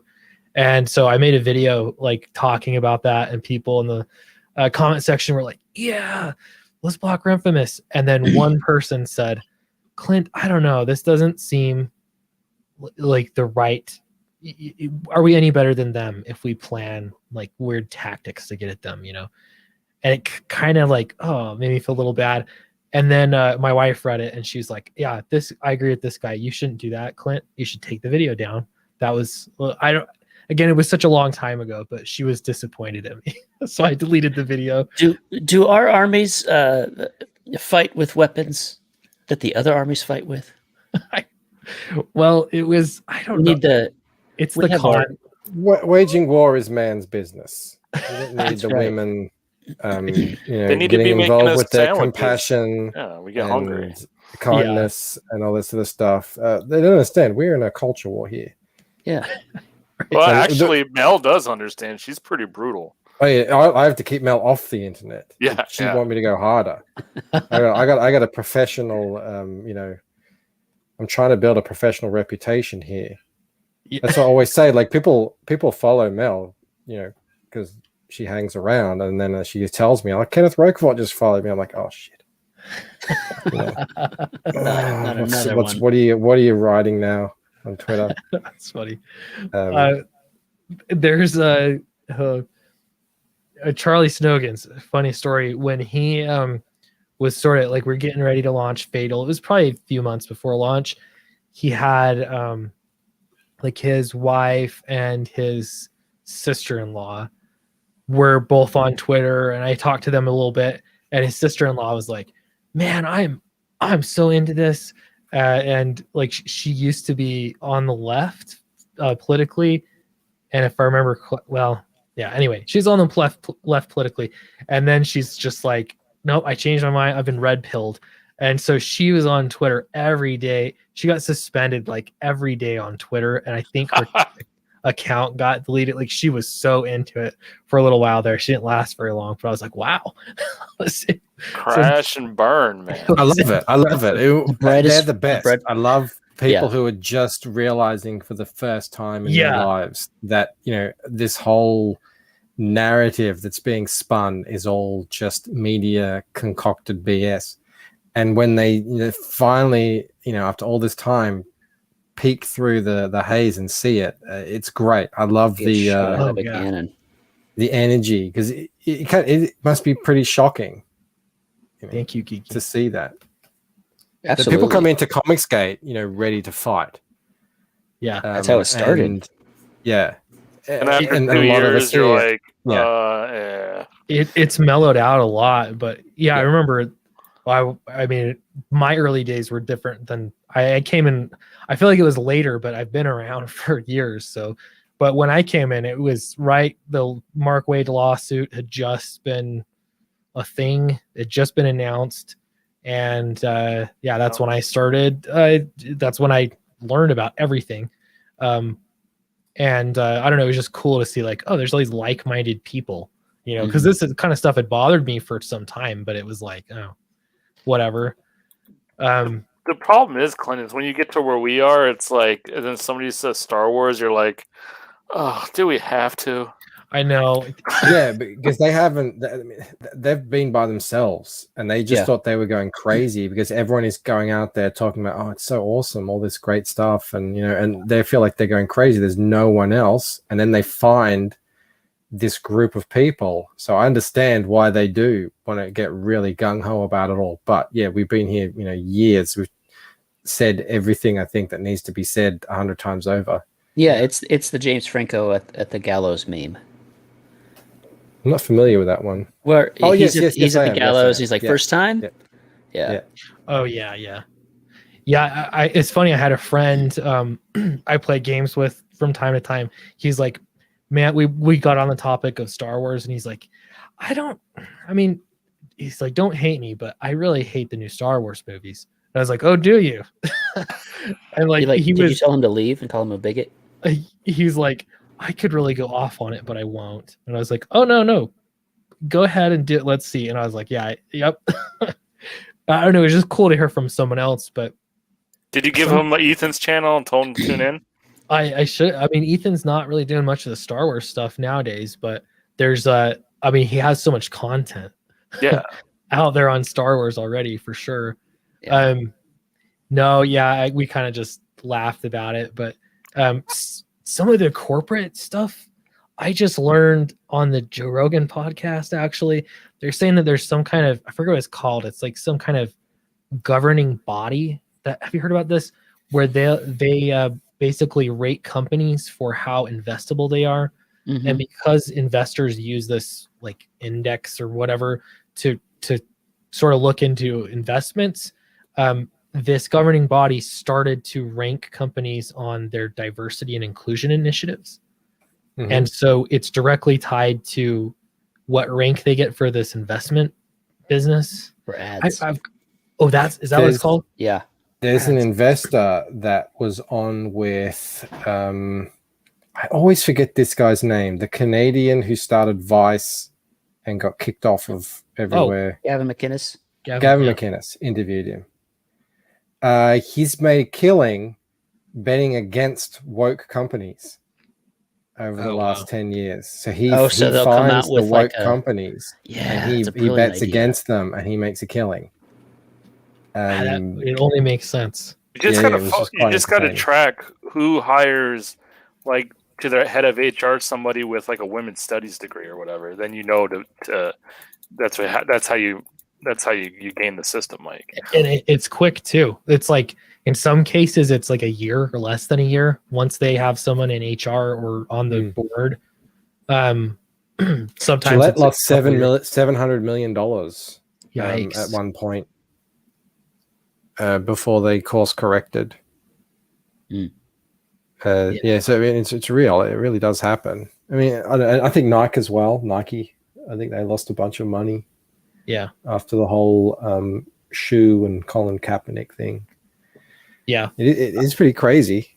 Well, so it's artificially like incentivizing investors to go for companies on stupid reasons, really, like something that wouldn't actually affect their bottom line in a positive way. Clearly, they were up to 41,432. Nice. Thank you, everyone. I don't know. It's wild to me because I think as soon as that little system changes or collapses somehow, then now these companies have no incentive to do the woke advertising because clearly it's not bringing in, people to purchase from these companies. Like I'm not buying more Skittles because of the whole white power. It's actually having the opposite effect now, I think. This Pride Month was the first one that I started seeing more and more kind of like cynicism. So a lot of people are sharing, the fact that companies do their branding during whatever month it is, and then they disappear. So I think next time around it could actually bite them in the ass if they participate because it'll just the cynicism is so clear. I straight up block any company that on my Twitter timeline that does any kind of woke advertising. I just block it. Block the company. Like I don't mind advertising. I understand like they need to make a buck. But if I see Nike come across with like woke crap, I block Nike. Yeah. It's so lazy. The ads used to be awesome. Advertising used to attract the best and brightest creative people because they had the money, and you would wait to see the new ads. They would be awesome, and you get a kick out of them. Now they just try to guilt you. Yeah. Like, man, just 10 years ago or even less, like it was a big deal to see what the new ads were. Like the Skittles ads in particular, like those were insanely amazing. Like the guy with the long beard and he's like feeding the person across the table with Skittles, and it's weird. The best ads I've seen in the last 2 years have been on YouTube. There's one from Fiverr and that shaving company. They do all their funny ads. No, the manscaping one. Yeah, they're pretty good. Yeah, Shane just discovered the manscaping chick, and he was it wasn't. Oh, those ads are brilliant. They've been successful for a long time now, based on their ads. No, then there was a chick of the there was a video of the manscaping chick in a bikini noodling, shooting guns. Yeah. No, noodling. That. Oh, noodling. Yes. Like catching. Didn't she go on to shoot? Yes, she's in a bikini doing that, Clint. And Shane saw it, and you would have thought like. Yeah, you could see his head was about to explode. Yeah, he was like, and she was like, "Oh, what does she have?" He's like, "Look at all these things she has." Yeah, he's got no shame. Not good. Yeah, it's like all of the freedom is on because all these companies are relatively small companies that are doing that kind of internet marketing. Yeah, I know the shaving company, but it's not Gillette. It's like they're competing with Gillette, so they've got to actually do proper advertising. They can't just virtue signal, right? And they've been going great. I actually watch their ads. Like if they come up on a YouTube video, I'll watch it because they're hilarious. They're like a little 1 minute skit back when skits used to be funny. Yeah. Back when we did a skit, that was so funny. You got to do more of them. You do. I will. Get on in there. Yeah, I want to. I have so the problem is like when I was doing skits, I could do 2 videos a week, maybe 3. I think I did once because it takes so much time. So now I feel guilty if I'm working on something else other than the comic book. But yeah, I'll do more. They're too fun. They're really the way you edit them is really brilliant. Thank you. It was all in the editing. I haven't spoken to you, I don't know about that afterwards, but I remember at the time doing it with you, and I had questions. How should I say this? And I didn't know how it was going to be funny. And then once I saw the edit, it all made perfect sense. How you cut it together. I mean, people might not understand 95% of the humor is in the edit. Yeah. And I don't know how they're supposed to record it or whatever. I just figured out what worked for me. So, but I think it works. I think they're funny. I enjoy them. But I kind of went on this kick where I was, I don't know why, I was just curious about, I want to do comedy writing. Like it just sounds like fun, So I kind of looked at, Larry David, and some of the, just little gags that he did in Seinfeld or in whatever his show's called now. I'm getting tired. Curb Your Enthusiasm. Curb Your Enthusiasm. That's it. Because it's like it's basically it's just made up a whole bunch of little gags, any given episode. So yeah, I just looked at some just clips from those, and I thought I could write something like this with you're sort of you're just talking over each other really quickly is kind of the style. So anyway, I was like, I'll try that with edits, so we don't have to be good at it, And it seems to work okay. While I do my head sketches, we've been watching different shows, and we ran out of shows to watch. So we went back and we're watching Boston Legal again. Oh, Jerry Ryan is hot. Yeah. If you've ever, which one's that? 7 of 9. Is she in that? Yeah. Yeah. Isn't she? I'm pretty sure. Yeah. I'm pretty sure she is. It's got the woman from Modern Family. It's got a lot of people in it. It's an ensemble cast. But it was, I don't know exactly when it was made, early 2000s maybe. Yeah, sounds right. The way it was edited is it's very much similar. It's got me thinking now, how did they film this? Because of the way they edit it, like the super quick cuts for emphasis, and like there's a lot of breaking the fourth wall, and what was I going to say? There's something really important there that I'm missing out on saying here. It'll come back to me. Damn it! I was going to top it off with something here. I was going to say it's really late, but I have no idea what time it is for you. You can't blame it on that. No. Well, I'm Rob, trying to do my work as well, so that's my excuse. Oh, there we go. Rob's got a backup stream ready to go if you have to cut out early. By the way, Clint. So. Oh, Rob, you're streaming? He's going to stream in half an hour. He says if you're not going to, if you whenever you want to close out your stream, he can take over. Yeah, Yeah, I'll definitely close out soon because I have to be at work tomorrow, and I have to be coherent. So thank you, Rob. Yeah, we'll end soon here. I do have Peter Luck. What's that? Matt Bird. I just backed the new readers and all for Owen perk. Thank you. Really appreciate that. I could refresh. I don't see the email yet, but sometimes that is slow. So let's just refresh. Nope, hasn't come through. Or you did it earlier. That's possible too. So yeah. 718 backers. That's great. I think we could hit 1,000 backers on this campaign. I think it's possible. I think so.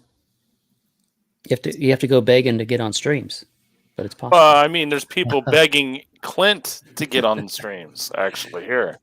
Yeah. Here, people are begging me to get on streams. Yeah, I heard Ethan begged you to get on the stream with him. You know, I may have sent you a DM earlier. You know, he did. You're a wanted man, Clint.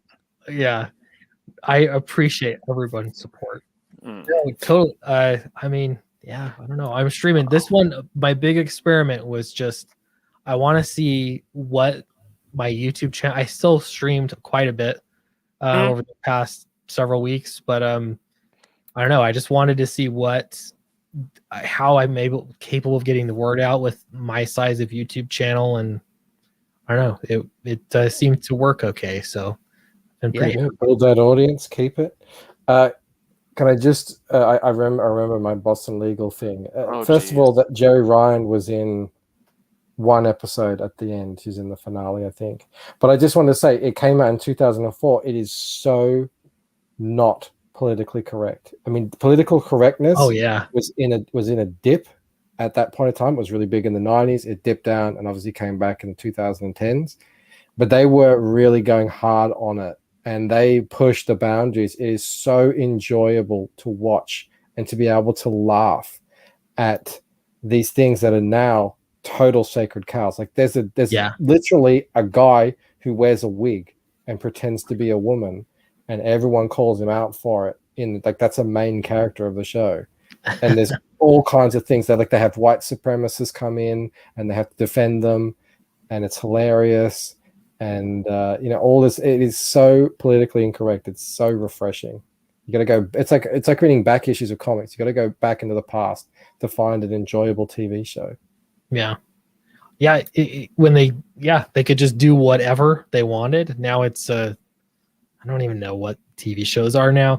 They all just have the inclusivity list that they have to check off to, and you see it like, oh, we're about to be introduced to character of this kind and this kind. Like they have to go through the checklist. They spend more time doing that than developing a story. It's weird. A little while ago, I got pretty interested in some web series. Like they treat them just like they're TV series, but it's just for YouTube. They have episodes, and some of them are hilarious, just really well written, super low budget always. But I thought, man, that could be kind of fun to do, like a comic related web series like that. I think it'd be so fun to write, but I don't think I could really successfully record, edit, produce something like that. So I kind of put that idea on the back burner. But we have some people in and around CG that know how to do that kind of stuff. Oh yeah. It A lot of could creative people here. be fun. Yeah. Just like with everything, It might be it's something that fun. the Fandom Menace actually can do. You know, like instead of nothing, they could do that. Call them out. Just Yeah. saying. Instead Get of off sit your asses around and do something. Just sit around complaining. complain about one another. Sorry, Clint. Didn't mean to No. take it there. No, you're good. You're good. Honestly, my brain is starting to stop work. You know what I mean? My See? brain See? is stopping. We get it. So I We think can I'm going to tell. end off the stream. But thanks everybody for coming. Michael Bancroft, Leroy, Eric Weathers, and Vaughn Klaus, who's no longer with us. You're one of the Oh. good guys, Clint. You've always Rip. done it the right way, man. I'm really happy that your campaign has been seen as much success as it has. So I'm happy for you, man. Thank Just you. Vaughn didn't die. He's just left the stream. Oh, I thought he Yeah. passed. The way Clint said it, it sounded He's like no longer with us. the funeral was already being. Halfway through it, I realized it, Organized. and then I was like, "Oh, that's funny. I'll keep going." Yeah, I really appreciate the support. This is last parting words. I hear people will often reach out to me and say, "Hey, I didn't think I could do it as a regular person, no experience at Marvel or anything, and then I saw you do it, and I thought, oh, maybe I can do it." And there's two ways to take that, Mhm. but to me, I love hearing that. I do take it as a compliment. Because to me, this is me breaking into comics. I'm very fortunate. This makes up to 7 issues of Alterna books in one series, which is insane. Many comic book writers never get there, even ones that work in mainstream or have little short stints and whatever it is. Yeah. But everybody that has backed this campaign has allowed me to make comics and do so with minimal risk, and I don't know, it makes me more willing to take bigger risks on the next project. So appreciate everybody. I'm going to get this book out to everyone very quickly, and we'll move on and get the next thing going and get Fatal out as well. That's my big goal for the rest of the year. So thanks everybody. I will see you all later. Bye. Bye. He didn't. Oh my gosh. Clint. Oh, I guess we're streaming here for the rest of the night. Clint, That was You have to a hit- fail. Wrong you're button. still live. You're still live. Here we go. Now I'm ending.